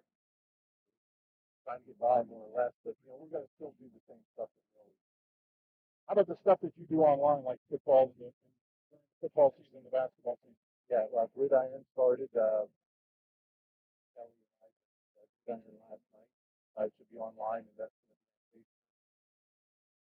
Did you get any chance to talk about it? Not much. Not much. He's a windbag for sure. they win back. Well, you're not limited time-wise, are you? No. Right? No. Thanks to Keith again, although he tells us about it all the time. How much fun has this been, obviously, as a writer and now taking over as sports editor, just because of, my goodness gracious, 2020, what a year. Yeah. Huh? Yeah, it's been crazy. I stepped foot in the Newcastle News September 3rd of 01. Today was my first at work. Literally a week later was 9/11 attack. Oh my goodness. 20 years later, now we're fighting through the pandemic. It's been challenges yearly, but nothing like one vaccine. When you look back, and especially even with the pandemic, the sports year in Lawrence County in 2020, it's unprecedented, isn't it? Oh yeah, it's everywhere, and everybody's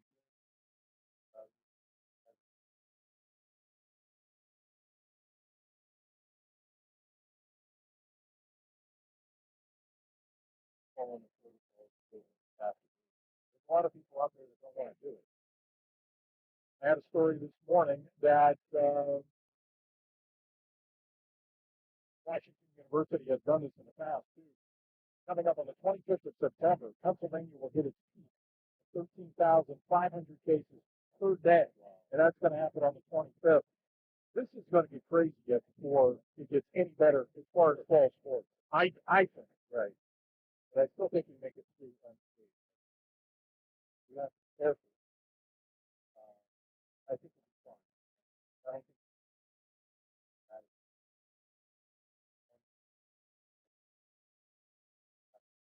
well, this time last year, the season hadn't started. Right. Yeah, you're right. It started early September. Now, another thing, too, as we head into 2021, all the high schools here in Lawrence County, they've got a tough act to follow with all the champions from a year ago, huh? Yeah, huh? Sure. It was unbelievable, wasn't it? Sure. And, like I said, starting in earnest tomorrow, we got the Mohawk country. The women's girls soccer team is a very good program. Jeff Shapchick has a great cross-country program. Castle. No matter what school you're talking in the fall, there's going to be good programs. The Elwood team, Mike Quaker has a good program. How about volleyball? Who's usually Elwood City last year? Unfortunately, they lost. Marcus to get into the playoffs. They got robbed because of the pandemic. Okay. Because of that going on. Excited about the new kids? Exactly. Are you? Like I said, it's work. Seems like 20 years? Yeah, it seems like 40 for me. So that's why I asked the question. That's why. Congratulations, Ronnie. Really, I appreciate you having. Great singing. And one more thing, real quick, it was a great help to us. No. He is. Your first comment was well taken, because I know I'll hear. I'm sure you will. Ronnie Paniwa, sports editor of the Newcastle News. Check out Fox News coming up, and we'll take a time out after that. We're at halftime, 25-0 Canes, News Radio 1200 WKSD. Good. Getting a third time look. Well, that's crazy. Comes down the best, fastest pirates. The sky areas with complex hurricane Ida. 4-7 with the energy companies who never the heck up the name. The sports report release. For the company, so power as fast as you possibly can. So anything happens during the season. The president said he's working with FEMA to make sure people have no shelter, know what help is available to them, and he says this is a reminder that we need to prepare for storms as they will be more frequent and more ferocious. People in the Northeast are dealing with the aftermath of what was Ida, which was historic rain, nearly 50 people losing their lives. Many. New Jersey Governor Phil Murphy spoke earlier today about the extent of the damage in this state. I urge anyone who is in an area where flooding still persists, and it does, to please stay off the road. Only 25 people have died in the state of New Jersey. 6 are still missing, a majority swept away in their vehicles from the rising floodwaters. Classified Lennox and Landale, New Jersey. Tens of thousands of refugees from Afghanistan have been admitted into the jail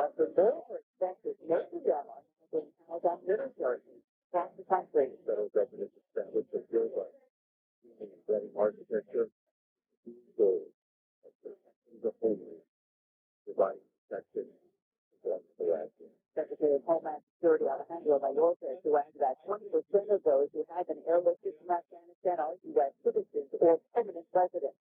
On Wall Street, the major indexes ended the day linked. The Dow lost 74 points, back up 32, community high, jumping off a point. American British, the Fox News.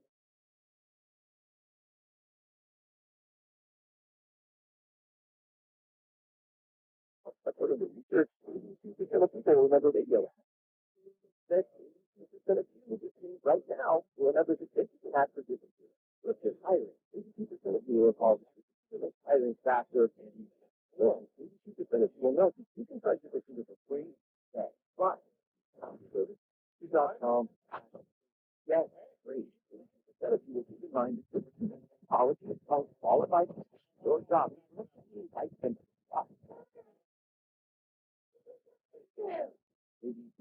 take another partner after this. Come on. But the most important thing to know is the different work. Fact, 4 out of 5 employers placed on different positions quality candidates within the first scan. Would you be part of the 82% who remember when you think types of recruiter for free? It's ZipRecruiter.com/free. Again, that exclusive rate is ZipRecruiter.com/free. How much? Free. That's ZipRecruiter.com/free. I created an event TV 6 years ago. I never believed we were growing this such a powerful system. Now more than ever, within TV on Blaze TV, exactly what we need to strongly resist the American Watch Society. Good interview. About time you got the working man in there. Thank you very much. The reason that I said I got such a certain line of Joe Biden said, Play my daughter's number midday. very 223. Came out 224. library. American Watch. Over 1,000. I see this number. Thank you. 312. To watch only on the TV. Figure that makes sense. That's like 613 my life. Yeah. In 223, it's a number off both. Evening number was 310.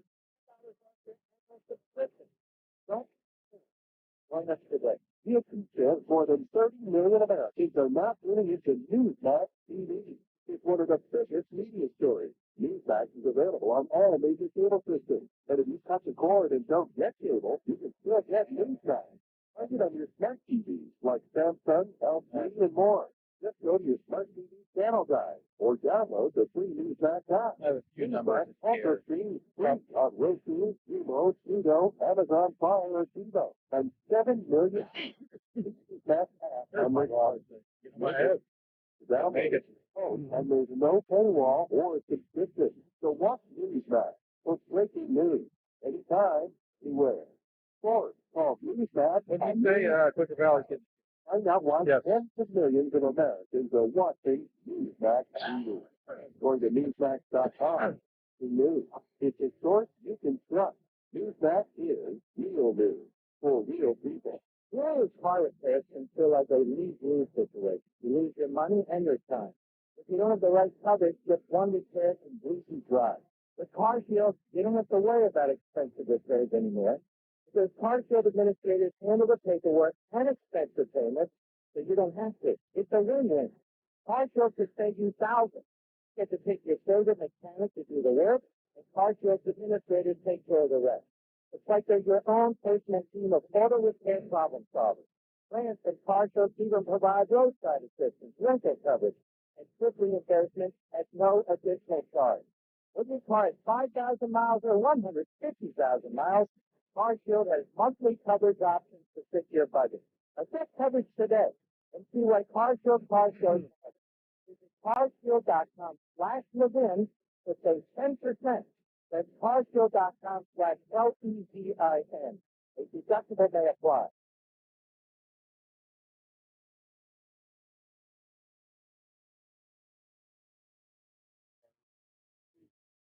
Did he cast his on flying long? About time you get the working man on.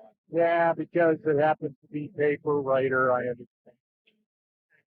You fly a son of a gun. Hey, I stick up. Stick up for my people. Yeah, okay. Well, That's my former life. by the way, they're looking for a writer, he said. Yeah. Okay. I thought maybe I'd get some kind of response from you on that, but I did. Some first half numbers. Chris Hood with a big first half, 5 for 12 for 88 yards and a couple of touchdown passes. Also rushed 10 times for 57, 5 carries. Jefferson, 4 carries for 21. The Canes with 159 yards. That first half, Chris Hood, touchdown passes, 1 to Tyler Leakins to open the scoring. Another one, the last play of the first half to Tayshawn Wilkins to give us our halftime score, 25-0. Austin Kelly, also a 15-yard interception return. Chris Hood with a 10-yard touchdown run. So that's where we're at. Start the second half, Canes up 25-0. All right. Wanting to get to the magical 35. Run clock run. Good help on both teams. Yes. I mean, yeah, seriously, week 1, you still got 4 months to go before your conference schedule starts. Well, it's good to see Jacob Pickett back out. He got dinged up a little bit earlier in the game. He's back in there. Jameer Steffi, Patrick Cutchamber back deep. He's, of course, kicking back from the 30-yard line following that penalty at the end of the first half. Steffi 40, 45, out near the 48 second. I'm sorry, they kicked off from the 25. Newcastle on that touchdown had that unsportsmanlike conduct penalty, so that was assessed here on the second half kickoff. That was a pretty decent stop. Robert Reed, Marcus Evans are the defensive ends. The tackles, Antonio Gardner and Alex Fox. The linebackers, Chris Hood, Malik Jefferson, and Keith Gordon. Defensive backs, Tayshawn Wilkins, Austin Kelly, Andre Jackson, Tyler Leakins. At least that was the starters on the depth chart tonight. And quarterback, Connor Ebalger. He's had a rough night tonight, but not a lot of time to throw the football. Receivers right and left, flat receiver to the right. Badger will hand it off. Now Chambers is going to get dropped all the way back to the 41-yard line. That's because coming in, what looked to be untouched was Braylon Sibley, 6'4", 175-pound junior. That would be a loss of 6 on the first play from scrimmage at the start of the second half. Or the by Sibley. Ankle tackle. Underway, second half.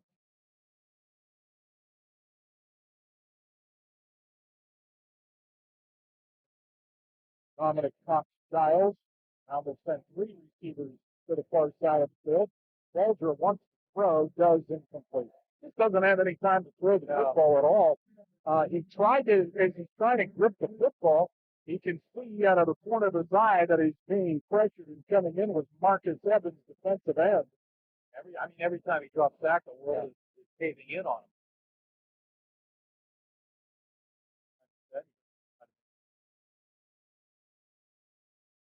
Third down, 16. 11:06 to play, third quarter. Of course, the Quakers, by the way, now are 7th quarter into the season, still looking for their first win. Got out 33-0 last week against Beaver. High snap way over Balter's head and fallen on at the 25-yard line by Patrick Cutchamber. My goodness. Big loss on the play. Going to be kicking now from, the 15-yard line or so, and they needed to get to the Newcastle 43 for the first. So the line of scrimmage started at the 47. It's now 4th and 32 for the 25. He's looking, he's going to block this one. Line drive. Goes over Severano. Flag is down, by the way. Down at the 20-yard line. There's a flag here at the 40. You would assume this has to be on Newcastle. Wow. So let's see where they finally marked that, Rob. It looks, 23 maybe? Holding against Newcastle. Will they add that on at the end here? So the ball was down to the 21. Line of scrimmage is what, the 25? Yeah. That's what? 25, 54? Yeah, 54 yards. And now you're going to get a penalty on top of it. What I mean, these kind of mistakes, going to take it back 10 yards. This ball's going to be all the way back to the 11 yard. 11 yards. The line of scrimmage was the 25 of Quaker Valley. Talk about flipping the field. Yeah, that's pretty amazing. There is. So the Canes, let's hit the quarterback. Like Luke Jefferson in the backfield with Chris. Got to pitch it. Well, that was a mix-up of a play there. He kind of pitched it almost forward to him. He gets across the 15 to the 16-yard line. That didn't look in sync. That was almost like, hey, don't forget this. And we've got an injured red Hurricane.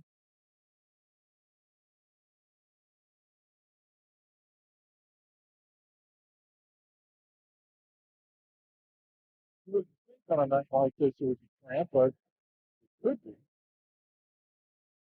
Check some scores around, see what's happening there, partner, in the old Twitter life. See if I can On the Twitter. see if I can fire up the Twitters. Union was beating hell with you, right? I did. Bell Vernon 35, Star Valley 7.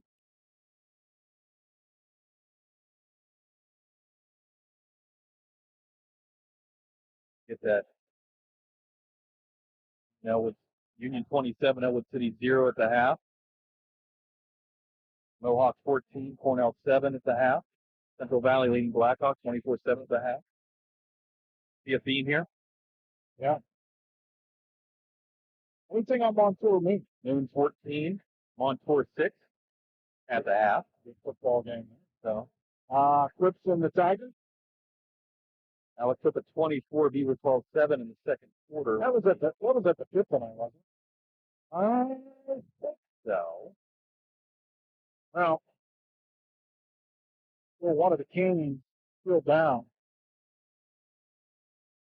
24-13, Alex took it. Looks like they are going to the half. 10-11 to play, third quarter.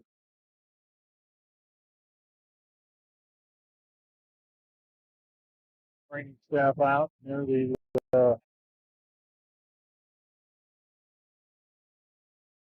14-yard line and set. Thomas Jefferson 15, Gateway 3.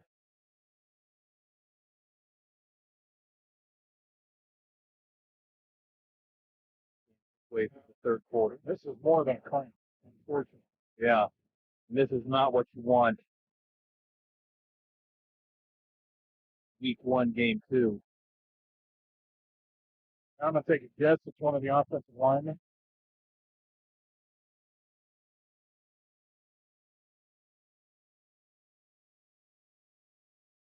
Oh, that's Malik Jefferson. Malik Jefferson.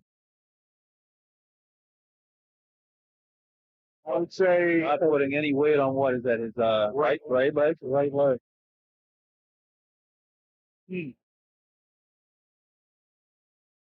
Especially up 25-0.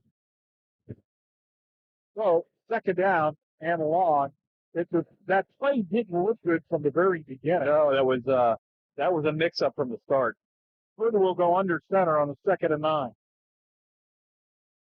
believe it's Gardner now in the backfield with Chris. So it's pitch near side. That is Gardner tries to make a move. It's shoved out of bounds here on the near sideline. Be at about the 15-yard line. That's it. So a short gain on the play. Just 2-3 yards. Third down, it appears to be 7. And when they get down to the left before that ends, it is so sometimes difficult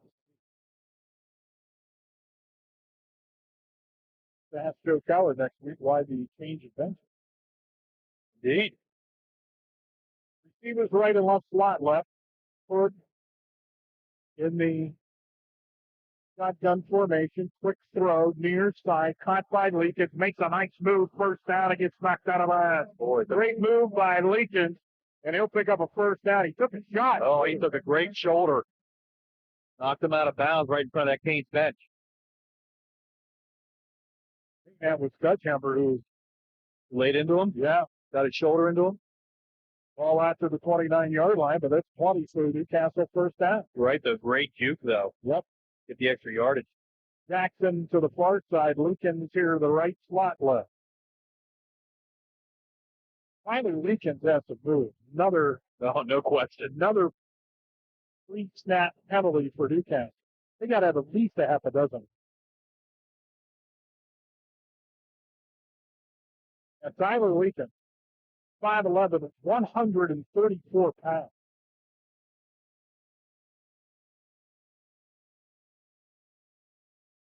That was my weight when I was 11. Not 11 anymore. It's all about COVID. First down and 15. That's how you carry it. Again, same formation. Jackson to the left, Leakins to the right, slot left is Severino, I do believe. Gardner with third of the backfield, pass near side. Leakins again breaks another tackle, 30. Tyler knocked out of bounds. Across the 30, out to about the 32, maybe the 33-yard line. So solid pickup on first down.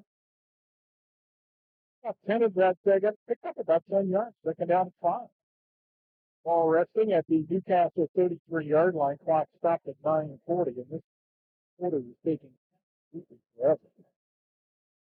Not that you want to see anybody get hurt, but that's one thing the Canes seem to have right now is a little bit of offensive depth. Two receivers left, one to the right. Gardner in the backfield with Chris Hood. What a throw again. Out of the backfield, too. Gardner, 35. Gardner, 40. Gardner near the 45-yard line. Oh, that's just an extension of the run game there. Yep, absolutely. A little When pass. you're just swinging it out there. Yep. And the thing that Chris Hood wants to do is to lead Gardner on that, so his momentum's already going forward. Gardner's a freshman, right? Severino looked like he might have got banged up a little bit. I'd like to see Gardner get into some open space. This time, receivers right and left. Open it up. Under center is Chris Hood with Gardner, and he'll get the handoff. Gardner, he's going to lose all the way back to the 40-yard line. Wow. 5 yards on the play. My goodness, that's because for the Quaker Valley Quakers, outside linebacker Jack Demmert. Now, remember, he's a linebacker. He's 5'8", 150 pounds. Well, he played all of it on that one. I mean, he pretty much grabbed Gardner by the shoulder pads and threw him down. Lots of 5 yards on the play, second and 15. It's another instance of, that Newcastle defense punching above its weight a little bit. Austin Kelly, this time in the game, wide to the near side. Severino in motion from left to right. Hood steps up in the pocket, throws on the run. Man wide open, it's Kelly. Kelly has it, 45-yard line down there. Tripped up by Dutchamber. But it'll be 20, just enough actually. Needed 15, that's what they got, first down. Look like they'll be dangerously close to the line of scrimmage again, yeah. Yep.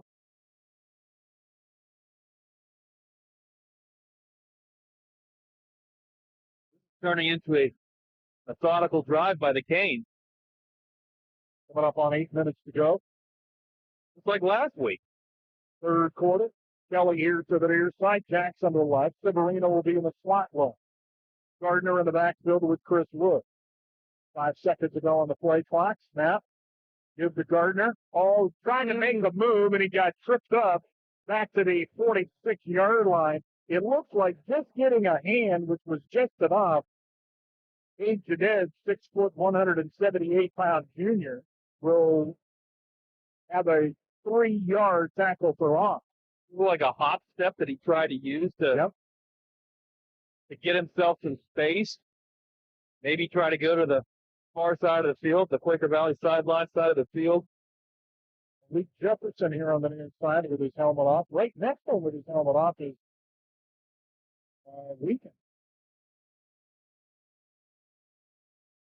Receivers right and left, slot left. Hood, pumps. Oh, he's got Austin Kelly open. Overshot him, incomplete. Kelly takes a shot after that. Newcastle sideline wanting a flag, but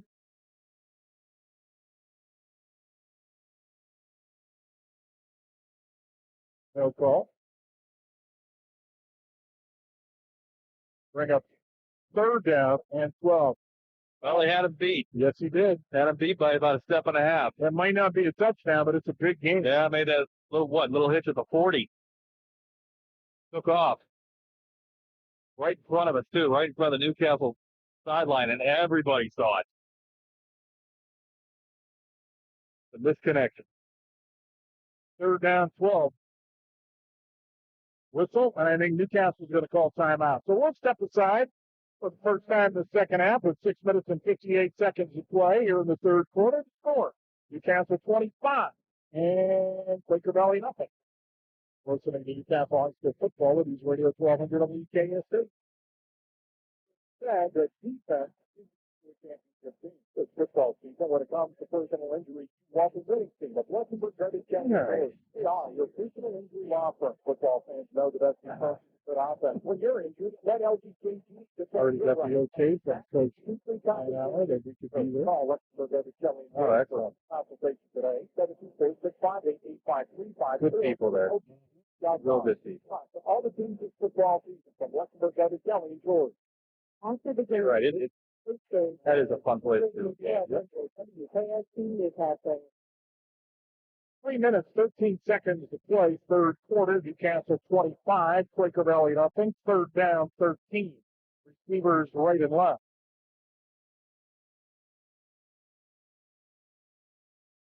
Good. The shotgun. This is snap. Brooks, all kind of time, going to heave it deep, and that's incomplete, flag down, and this is going to go against Steffi. He didn't turn around. No. That's all he's got to do is turn around. The pass was short. Now, the sideline of Quaker Valley doesn't like it, but that's a good call.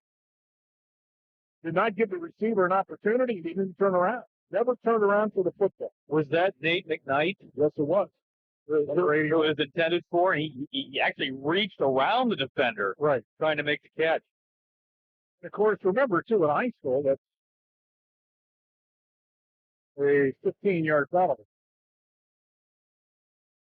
It's a line of scrimmage. 48. That's what I thought. They moved to change parts too soon here. They're looking where everything is at. Unfortunately, one of the officials, right? Yeah, one of the officials doing his job was still back there. So they'll mark it off 15 yards. Could be a 33, right? Yep, that's where it's at. If we're being mathematical. Pass went incomplete, but pass interference. And again, that was an easy one. 2 receivers left. Gardner in the backfield with Chris Hood. And it will be Gardner looking near side. 30, 25. Check that. That's not Gardner inside the 25 down to the 23-yard line. Julian Morton getting a carry. What I mean, a lot of different touches the last 2 weeks, which can only be a good thing, at least in the short term. I just kind of assumed that was Gardner in the back. Sure. Julian Morton getting some, as you said, touches here. They moved the sticks, they sure did. Down to the 23-yard line. Another first down drive that started their own 12 after that big punt and the penalty. 6.5 minutes to go here in the fourth. Morton still in the backfield with Hood. Ball near hash. Chris will hand off. Morton to the 20. Morton to the 15. Morton close to another first down as he cuts it back left. And we've got an injured Quaker Valley Quaker. Dutchamber in on the tackle. That'll be another first down. Could be a cramp issue for defensive lineman Ethan Page, 6'2", 235 pounds.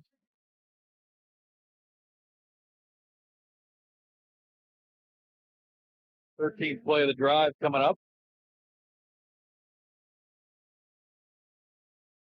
Ball down to the 12-yard line, 1st and 10 for Newcastle. Newcastle Mars next Friday night from Mars High School. That's an easy ride, don't you?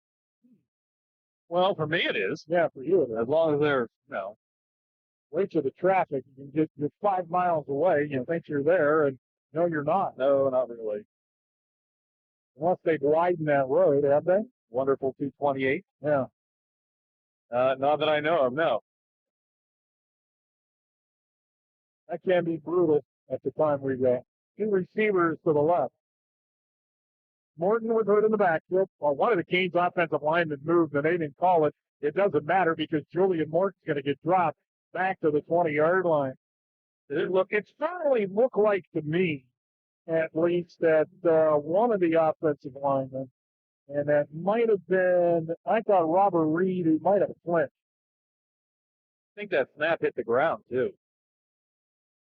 I don't think Hood had a very good handle on that snap. A loss of 8 on the play. That's Reed at the left guard. 2 receivers to the left. Slot to the right. Morton directly behind Chris Hood. Low snap again, and Hood is going to get dropped. Now he fumbles the ball, and it looks like the Newcastle's going to recover to the 29-yard line, and they're going to have to come out and attend to Chris Hood.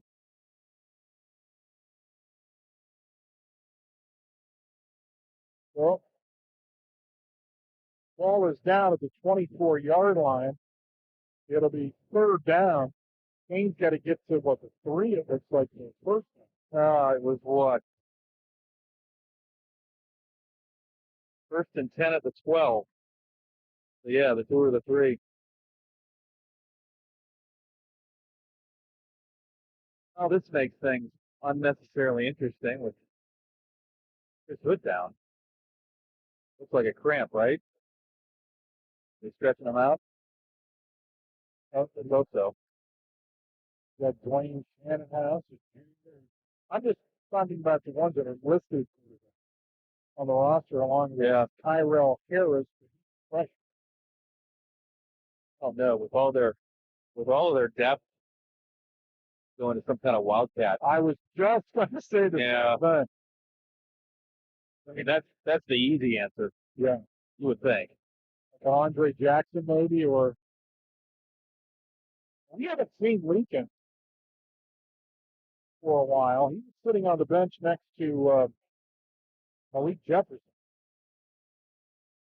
for a few plays there. I don't see number 8 out there.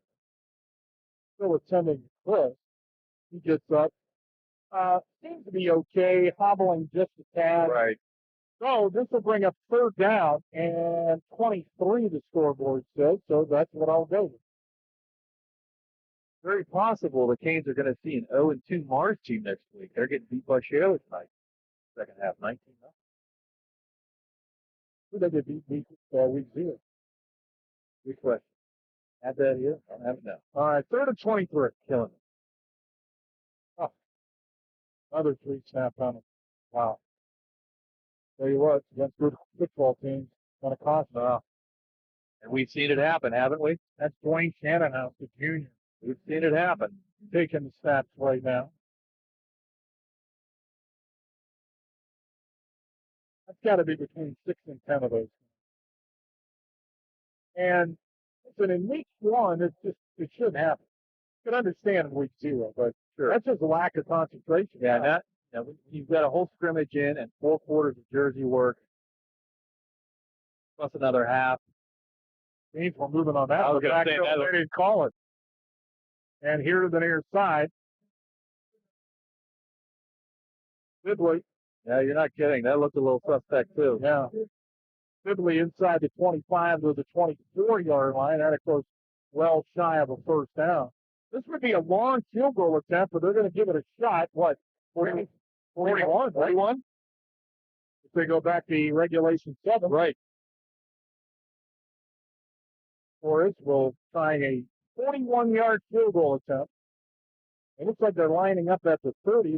That's actually not long enough. Normally it's 7 yards deep.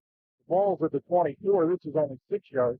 Sometimes the problem in this was when you try to get too much on the ball, you hit it too low. Whistle what? Delay a game. Oh, boy. Well, they're not going to try it now.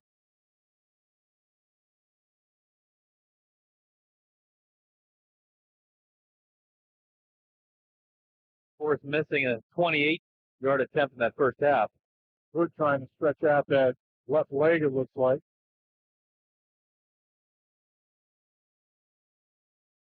It appears the Canes are just going to try to run a play here on 4th and forever.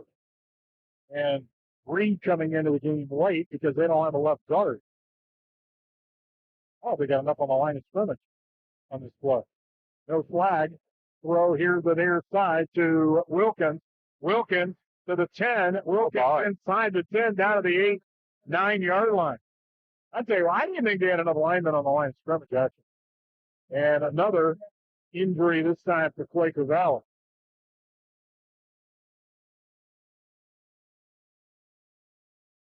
That looks to be Red again, who was injured earlier. 3:32 still to play and still the third quarter. Painfully moving along. This game had a little bit of flow in the first quarter, but that second quarter and all those flags kind of stopped that. This is nothing against any of the dental hygienists out there, but this is like a long teeth cleaning this quarter. Really didn't think you were to use teeth cleaning, to be honest well, with you. that's because I despise it. 2 receivers right, 2 to the left. High snap. Oh, my. This is going to lose yardage back to the 5-yard line. Duffy is tackled by Robert Reed. That's a loss of 4. It just continues. It hasn't gotten any better. No. What was their biggest positive play? That 13-yard pass play. Oh, okay. The second quarter. Remember that? No. Well, no, first quarter. Be honest with you. On a third down, on a 3rd and 17. I think we've all 8. 2 receivers right and left.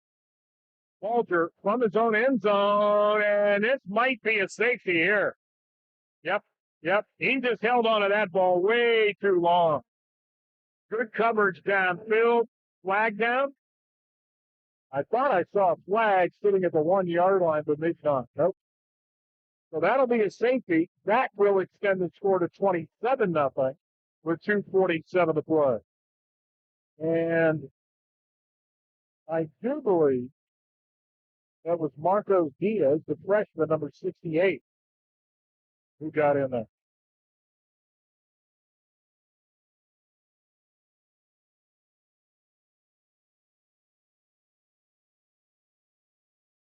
Well, it'll be a free kick at the 20-yard line.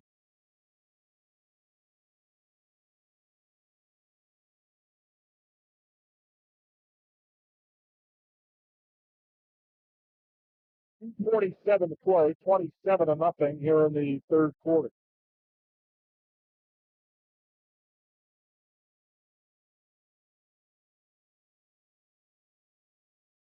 So right now, here in the 2021 high school football season, outscored what now? 60-0? Yeah. Or was it 33-0 last week? Yeah. 60-0, Quaker Valley has been outscored.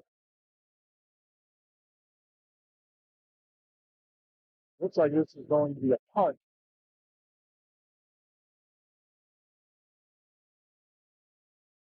September. It's a high, good one here, actually. It's going to be fielded by the Canes and then fumbled at the 40, picked up by Wilkins, and then Wilkins down right there at the 43-yard line.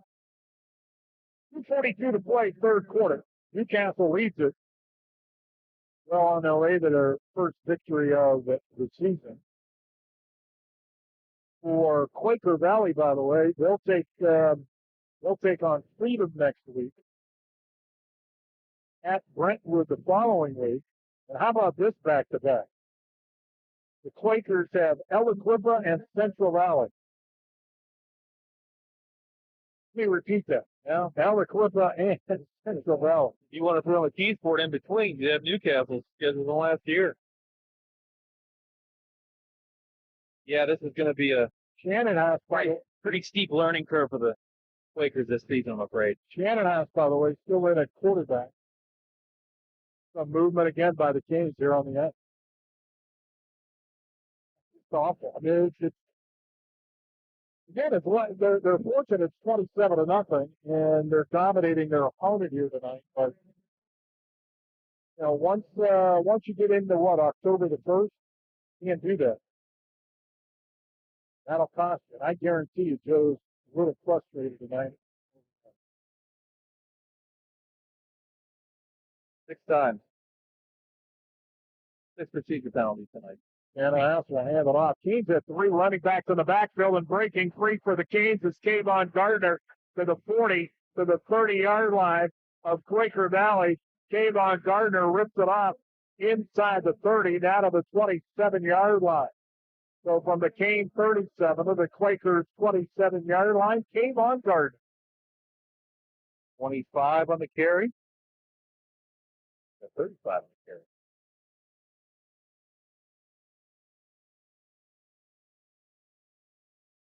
Canes can pass this one in. 12 and what, 23? Yep, 35.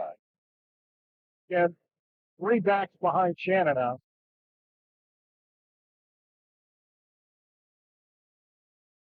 Another handoff to Kayvon Gardner. 25-yard line. Looks like he gets just inside the 25 to the 24.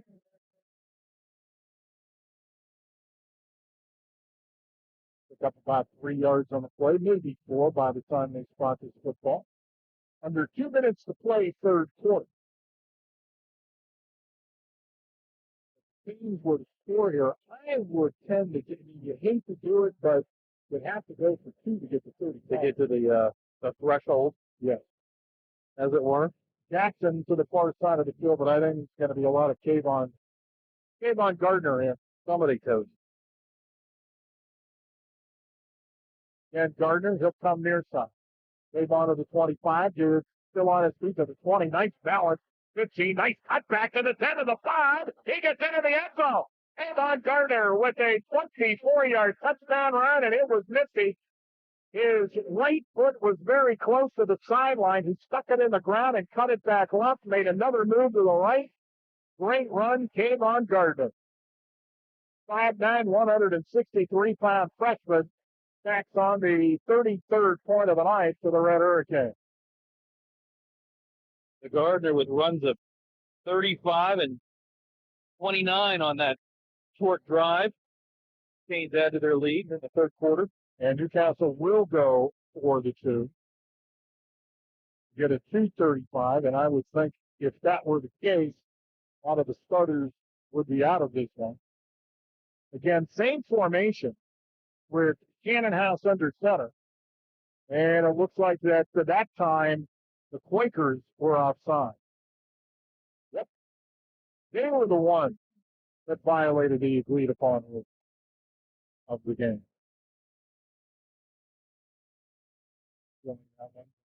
Paul Hughes, voice of the Buckeyes. That's last night. I didn't watch much of it. I'm in bed. Gardner to the far corner. He gets in for the 2-point conversion to take it to 35 to nothing. We're at 9:01 time-wise, so we got to tell you that you're listening to Newcastle High School football on News Radio 1200 over UKST Newcastle. Well, we'll keep it right here with just a minute 13 to play, and in the third quarter. And it's something though you did want to get to. Now you can pull some guys. Exactly. Like you're going to pull some guys earlier too. The way this one was.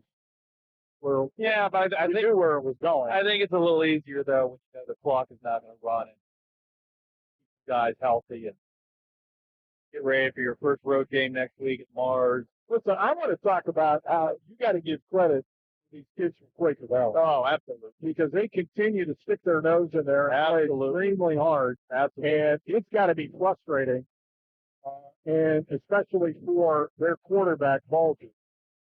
But yeah, and that's the their offense is just going backwards all night, and that's not a euphemism. I mean, they literally have been going backwards all night, and so they put their defense, which basically, because of their small roster size, is the same as the offense.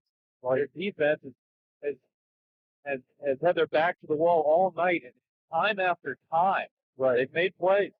Now, the one thing Coach, for Coach Ron Baylor, his team doesn't quit. They play hard. Short kick, fielded by Quaker Valley, and they have it at the 52-yard line, the 48-yard. Look at Canada. I was just going to say, there's one for you. I saw the number 52 out of the corner of my eye. Newcastle Rough Riders. And I skewed that. Ottawa's got the red and black right up in Canada. Yeah. I know Ronnie knows. He knows the CFL. I know he does. He'll become sports there without knowing the CFL. I know that. Watch that be on the front page next week. Alouettes coverage, would you? Two receivers right and left. Bulger in the gun, man in motion. And the handoff will go to Nathan Dix. And Dix will not get back to the line of scrimmage.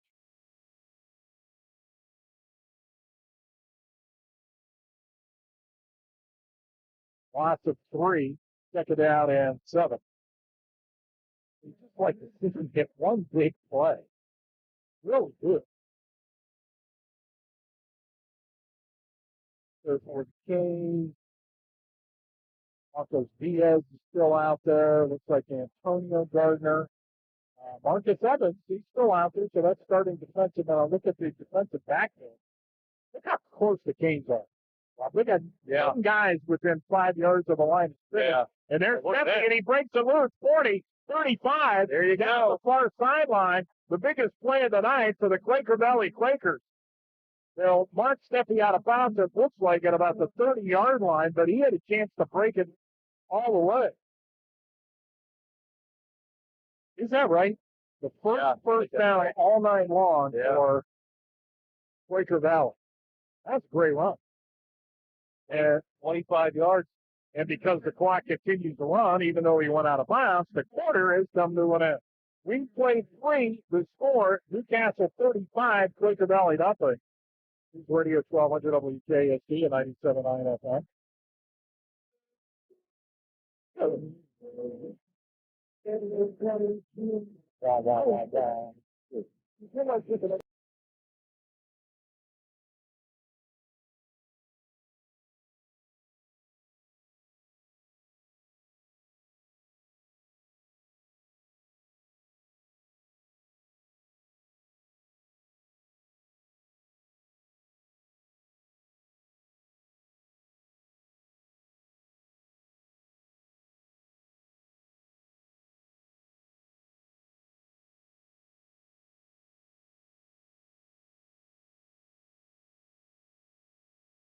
Game when between commercial breaks here, we're talking about ABBA.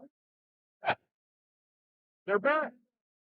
They're back, baby. ABBA is back. They only do so much in quarantine. I was hearing what I heard, a review of the Eagles. They're all 107. They're playing for 3.5 hours. Bulger looks to throw. Now he's pressured, running out of real estate, and Robert Reed has him back at the 45-yard line. That's going to be a loss of 15. Well, now they're going to mark him down at the 43.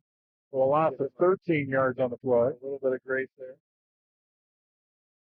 I mean, think about it. 3.5 hours. Play the whole Hotel California.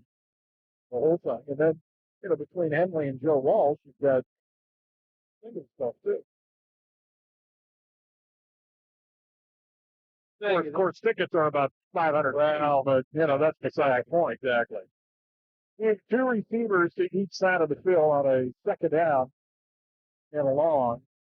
give Dutchember, and he's going to get tripped up back to the 48-yard line, getting initial penetration there for the Canes, and getting credit for the tackle will be Antonio Gardner. Ball back to the 48-yard line. Quaker Valley needs to get to the Newcastle 20 to pick up what would be their second first down of the night. 35 numbers. No, you're searching. I'm searching. The Valley 24, Blackhawks 7. Central Valley 44. 40, Blackhawks 14. 39, Elwood. That's Mercy. Bulger looks to throw. Four-man rush. Going to roll to the far side, being chased by Reed and Evans. And Bulger's going to keep it, and he's going to get tackled on that far side as he puts his head down. I beg to differ. I think there's a flag down. This is going to be, I thought Reed tossed the ball at somebody. I think this is going to be an unsportsmanlike conduct penalty against Bulger. I think this is going against Quaker Valley. Well, I'll tell you what. You have to have a seat in the way he lowered his shoulder. That ball, Looking to dish it out. yep. The other against Newcastle. It looked like Bulger might have flipped the football toward one of the Canes, but not so. So this will be a 15-yard unsportsmanlike conduct penalty. Bulger put that shoulder down, And he was looking to give. He was looking to give on that one. Coach Cowler's not going to like it. You're up 35-0. Right. Absolutely. I don't care what the other team does. You can't do that. Well, at the 30-yard line. Now, he's going to go by the down marker that says third. Clock's rolling. So now it'll be 3rd and 10. Would have been about 3rd and 23. 10 seconds to go on the play clock. We come out of the auto. Two receivers to the left, one to the right. 4 seconds to go on the play clock. Bulger in the shotgun, going to hand it off. Dutchember tries to get outside, can't do it. Will pick up a few yards on the play, but will be well short of Quaker first down.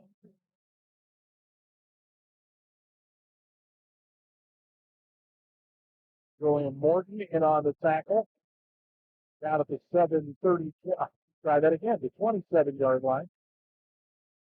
So that was an automatic first down. So it's just second down now. Second down and 7.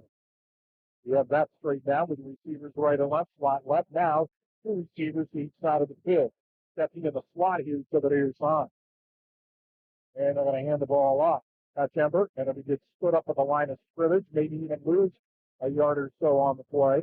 Leading the way that time for the Red Hurricane. Quite good. Liam Rogers was in there too. Holmes in on the tackle. 3rd down and 8. Clock continues to roll as we are in what they call mercy rule with Newcastle with a 35-0 lead with 8:20 to play. Pitch to the near side. Pickett to the left. Ball far hand. Connery Bulger looks to throw. Fires incomplete off the intended receivers. Dominic Cox time. And it'll bring up 4th down and 8.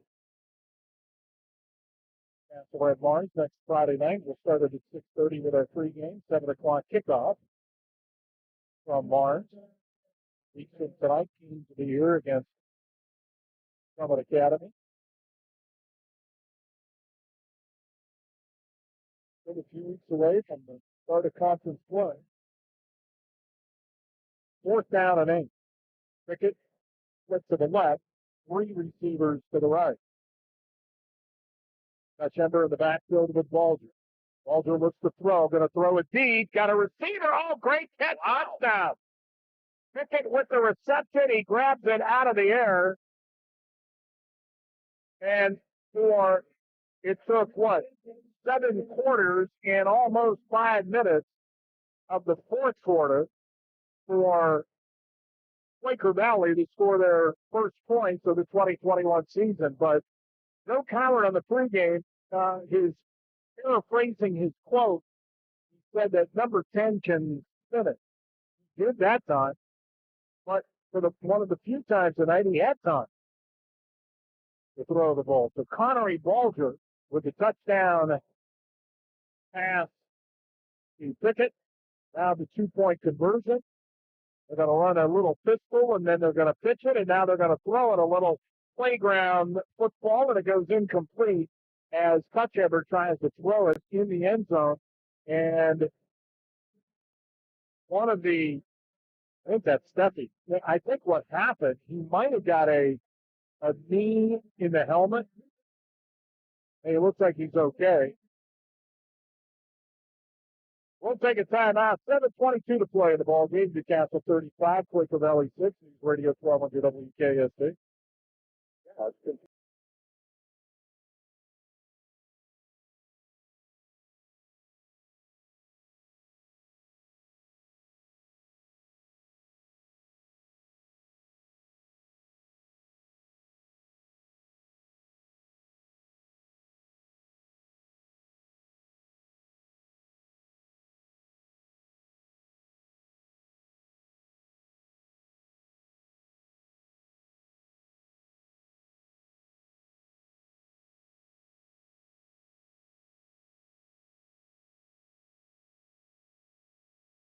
.22 to play in this one.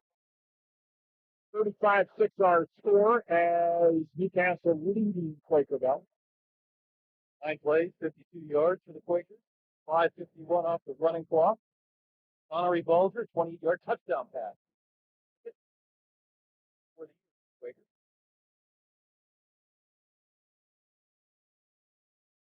So Jameer Steffi will do the kick here.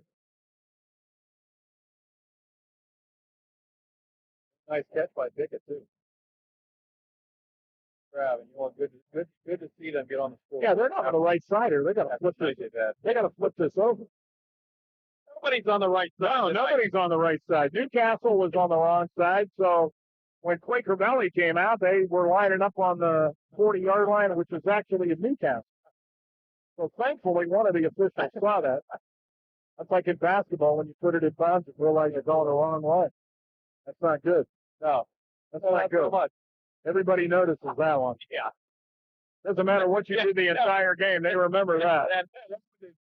Yeah. You guys had a good game, but you let them go the wrong way. Calling them the T lights. Nobody ever forgets that.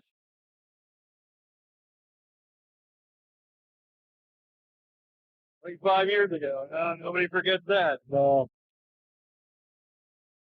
There's long memories up here, man. That's a great point, Rob. There are some long memories. Nick, right down the middle. Goes over to Keeney's head, and it's going to be picked up by Jackson at the 10 of the 15. Flag down over here on the near sideline. So this is coming back anyhow. Andre Jackson, no! Their piece of laundry hits the field. Jackson took it out all the way to the 45-yard line of Quaker Valley, but the first flag is at the 38. The second flag is at the Newcastle 44. And that might be Andre Jackson, who's down for the game. That's not good. Sideline out here.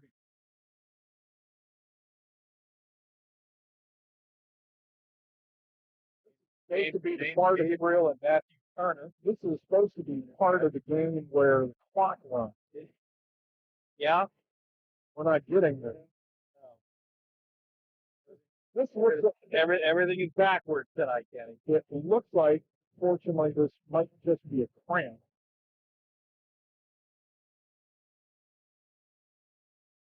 Again, 2 flags. You would think it's on the receiving team, which would be Newcastle. Both of them, but we'll wait to see after the gentleman in the striped shirts try for everything out.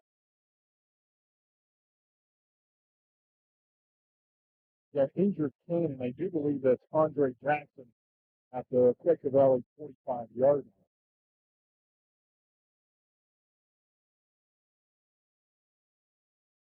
I got to work this morning. Crisp September morning. On the way home was 86. Heat index of 96. It was miserable last week. What a difference a week. Oh, Yep, that is Andre Jackson. Looks like it. Fortunately, it was just a cramp.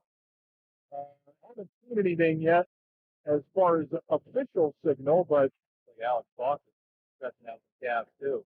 referee is talking with Ron Baylog, the head coach of the Quakers. I don't know why Newcastle's walking down here. This is coming back. There's one flag at the 38. Right.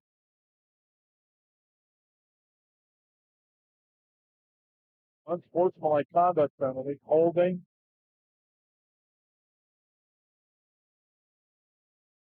We're going to put both of them together. That's my guess here. Are they putting both of them Well, together? it looks like from where they're spotting it. I mean, he gave both signals. All the way back to the 28. That's only one. That's 10-yard penalty.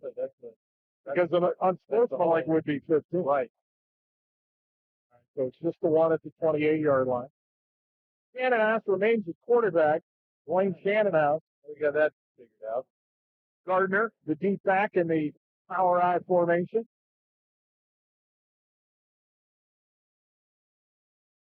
Just under 7 minutes.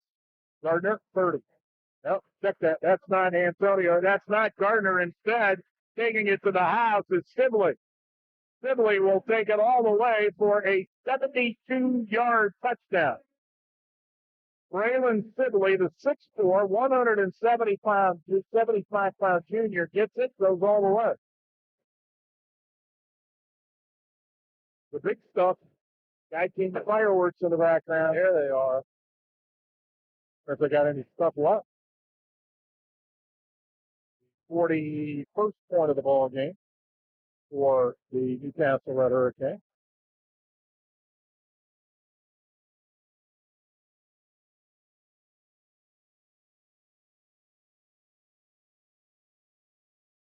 Forrest for the point after.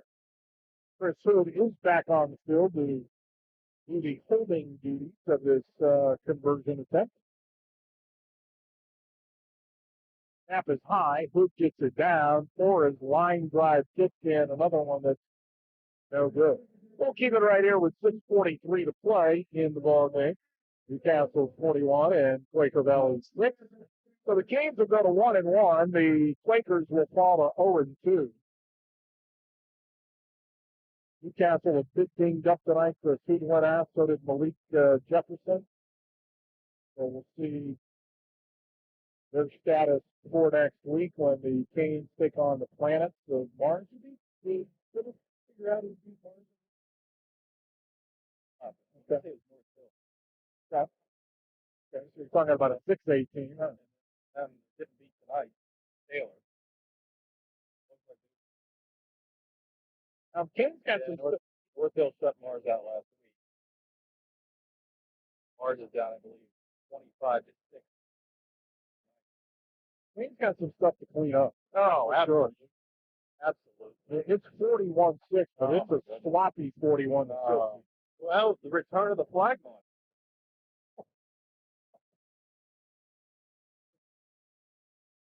Who is that? The lack of That's focus. a lot worse than a Cookie Monster. It is. Lack of focus. Because I could see me hungry. Well, you don't want to say that for a funny, dirty rag coming out of a left pocket. No, not at all. 20 times tonight. Rather be hungry for cookies. Flores, short kick, filled it. Ooh, oh. Caught by one of the Quakers. No, Kenaway. Yeah, and he gets. Got his money's worth. Yes, he did. He got it pretty hard. It didn't go. Oh, yes, it did. It did go over the 10 yards. Necessary 10. By design, mind you. By design. Sign on. Kick. Yeah. Hey, Noah. Yeah, he got his money's worth, though. That's for sure. We'll ask that to be run time and time again on the film.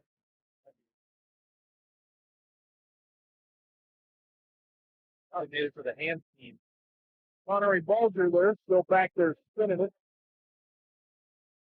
5 receivers into this pattern. He's going to throw it down the field, and it's going to be incomplete. The best I can say, it appeared that Nathan Dix was the intended. Nate Dix, 5'8", 175-pound senior for the Quakers. What was it, about 31 on the roster? Finally said There were 31. That was before. Got to look at walking wounded pregame. on one in the sling, a couple of others just wearing the jersey. Reportedly 9 back on each side. There is a little bit of experience there. Are you really going to throw the flag at 41-6? Seriously? I got to call a motion on Quaker Valley. Big loss on the play. And this will obviously be declined. Bulger gets back all the way back to 38-yard line. Illegal shift, they're going to call it.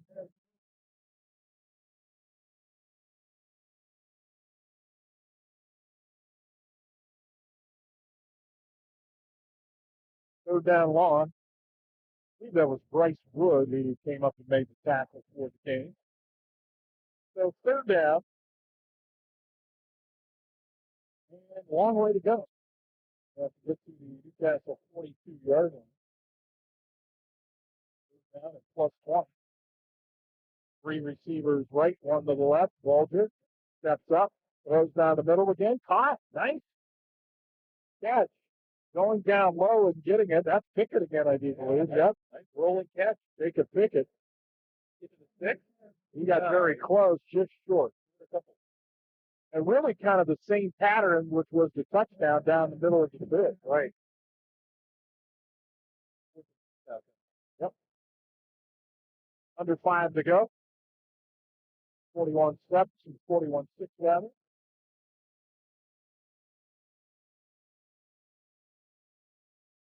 We'll send 3 receivers to the far side of the field. 1 wide out here to the near side. Dominic Giles. Bulger looks at the play sheet on his wrist. And he's being pressured. And he's running out of real estate. He's going to be sacked back at his own 45-yard line. And coming up for the Canes and making the tackle, Marquise Curtin. 5'10", 154-pound junior for the Canes. No flags, turnover on down. Or is there a flag? No way you might think so. Yeah. Because we haven't gone a couple of plays without one here in the second half.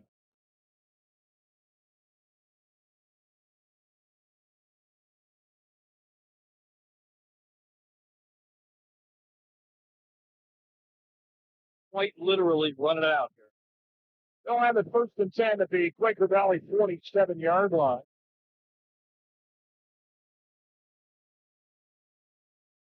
Wayne Shannonhouse back on the field. So is Braylon Sibley, who just took one of the house 72 yards on the previous offensive play for the Canes. Nate McKnight in motion. McKnight will get the football. McKnight to the 45 to the 40. Inside the 40, late flag. Another flag. And this is going to go on big guy, number 68, Marco Diaz. Personal foul. Oh, they call this against Quaker Valley. So, my mistake.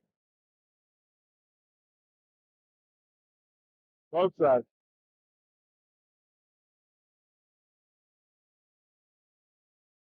He called it the wrong way. It looks like it's going to be a personal foul.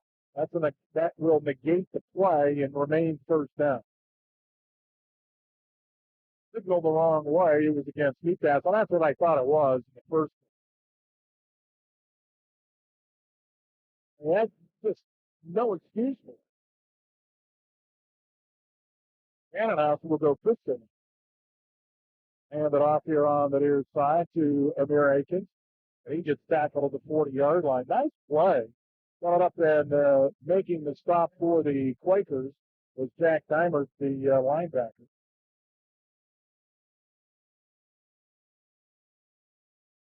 Played a solid game tonight for the Quakers. Under 3 to play.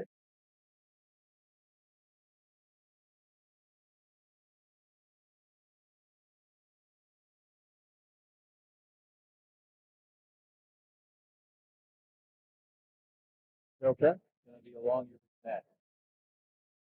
The Rocks beat them tonight. After handling Sycamore last. All right. If that is their real name. Big hole, first down, 40.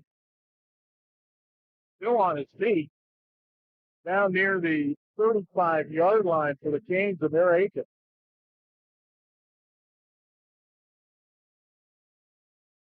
They can pick it in on the tackle. So first and 10 at the 36-yard line with 2 minutes to play on the running clock. 41-6 our score. Realize until of how decimated that has been. Is that right? Yeah. A lot of transfers. Right and left, fly right. And in motion, left to right. Getting the football this time on the end run is Jurgen. The 30 to the 25, flags all over the place. Jurgen to the 15 to the 10 to the 5, but a lot of laundry on the field here. I don't know if there's an official with a flag in his pocket here. I mean, you guys got guys talking back against 41-6 for crying out.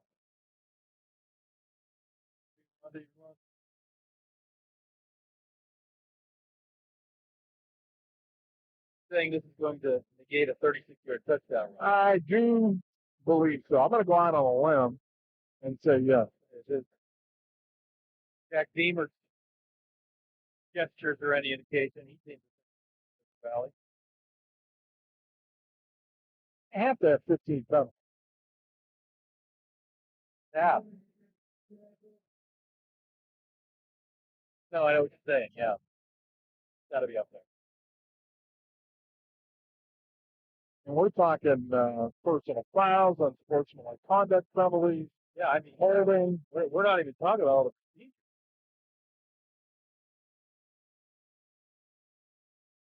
And we reiterate, you can't do this against better football teams. That's for sure. The game's out of reach. I understand that. You've got people out there that normally aren't out there, but you got to be better disciplined than them. And there's just a lot of chatter back and forth.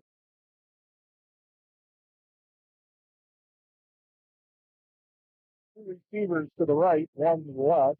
Aikens in the backfield. Shannon House, smart move there. Just go a knee down.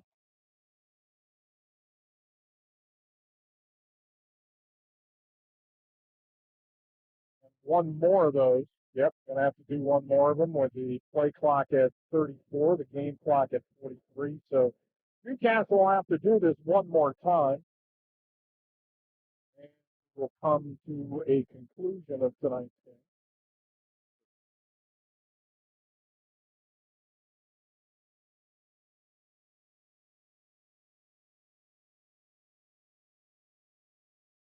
Shannon House. One more time, just need to put the knee on the turf.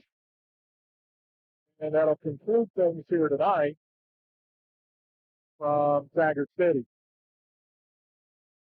So the final score here tonight, as Newcastle picks up their first victory of the season, Newcastle 41 and Quaker Valley 6.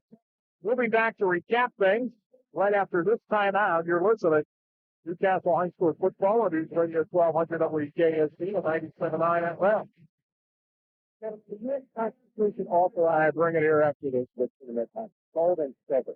But our government abandoned gold and silver. Gold and silver and gold. Gold and silver prices have skyrocketed over the last year. We're live. Won't be long now.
Taggart Stadium on week 1 of the high school football season. Newcastle picks up their first victory of the 2021 campaign, a 41-6, can we say, sloppy victory here tonight. I think that's fair. That's a fair description of what we saw after the first quarter, anyway. Yeah. Many flags, and really difficult to find cohesion offense. And, by the fourth quarter, Quaker Valley playing with minimal resources. Got to give it to them. I mean, their defense really stood up tonight. Oh, Time absolutely. after time. Yeah. So, I mean, that fourth quarter is just tired on tired. So, But on the other side, though, too, the Kings never gave that offense a chance to do anything. no. At the very beginning of the football.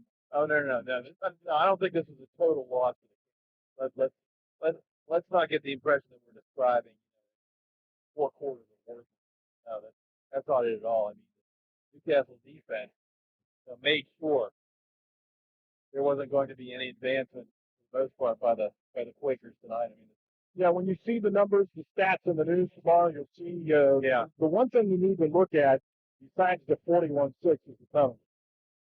That's the other stat you got to look at, and Right. you're going to get a little frustrated by it because there were a lot. right. And pay no attention to Quaker Valley's lack of offense tonight. Maybe pay a little bit of attention to depth that we see the Newcastle offense. Again, a lot of guys getting touches tonight. A lot of guys that aren't going to have those butterflies later on. And relatively healthy, which especially a game like this is good. Yeah, it's pretty important. So. Scoring went like this. The Canes win it tonight, 41-6. Quarterback Chris Hood started the scoring with a 10-yard touchdown pass to Tyler Leakins. A minute and a half into the ball game, the point after failed, Newcastle led 6-0. They added another touchdown 5 minutes later. Austin Kelly, 15-yard interception return for the score. 2-point conversion failed. Newcastle led 12-0 at the end of 1. Chris Hood with a touchdown run and a touchdown pass in that second quarter to expand the lead to 25-0. His run from 10 yards out made it 19-0. And then the last play of the first half, a 23-yard touchdown pass to John Wilkins, 25-0 Canes at the half. Made it 27-0 in the third quarter when Marcos Diaz sacked Connery Bulger in the end zone. Kayvon Gardner ripped off a 29-yard run near the end of that third quarter. The Canes led 35-0 after 3. Quaker Valley gets its first score of the season midway through the fourth quarter.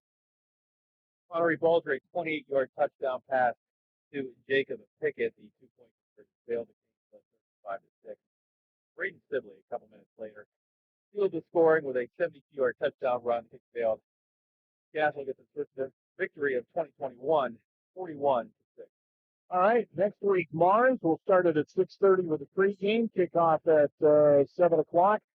There's been some great games in the past for the Canes and Mars and at Mars in general. Talking about that off mic, that really enjoy going to Mars. Good people there. They have a good time and seem to have some really, really good memories of the ball games there. And they're going to find an angry team too. Yeah, they are. They've got a Mars team that looks like they're going to be 0-2 after losses at North Hills in week 1. Like they were going to drop one to Shaler tonight. Shaler going to 2-0 early. So, the plan's going to be a little angry. All right, that'll wrap it up for us tonight at Newcastle's Taggart Stadium. Tonight's broadcast of Newcastle High School football at News Radio 1200 WKSC was brought to you in part by the law firm of Luxembourg, Garbage, Kelly, and George. Promises for over 80 years. The GNC Community Federal Credit Union. We've got 2 locations, 201 South Jefferson Street in downtown Newcastle, 2907 Wilmington Road, Mechanic Township. Tonight's game also brought to you in part by Washington Center Physical Therapy, your best choice for physical therapy centrally located at Mill Street in downtown Newcastle, and by the Newcastle Transit Authority, delivering Newcastle residents to the places they want to go. Visit newcastletransit.org. Once again, the final for Newcastle's Taggart Stadium, Newcastle 41, Quaker Valley 6. Bob Gregory and Maria Atwell. Ken Bobovic, so long from all of us at News Radio 1200 WKSC Sports.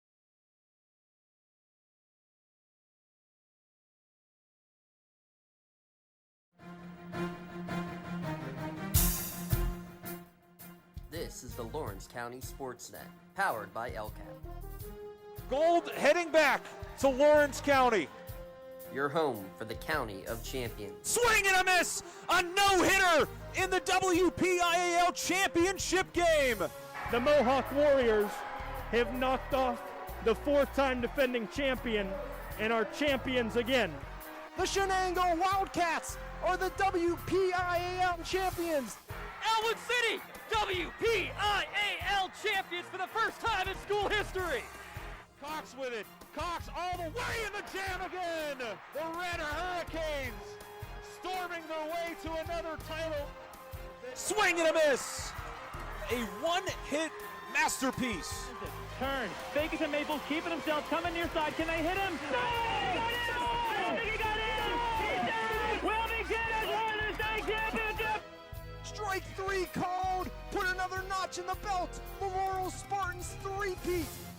And the Shannock is the 2021 2A Girls Champion.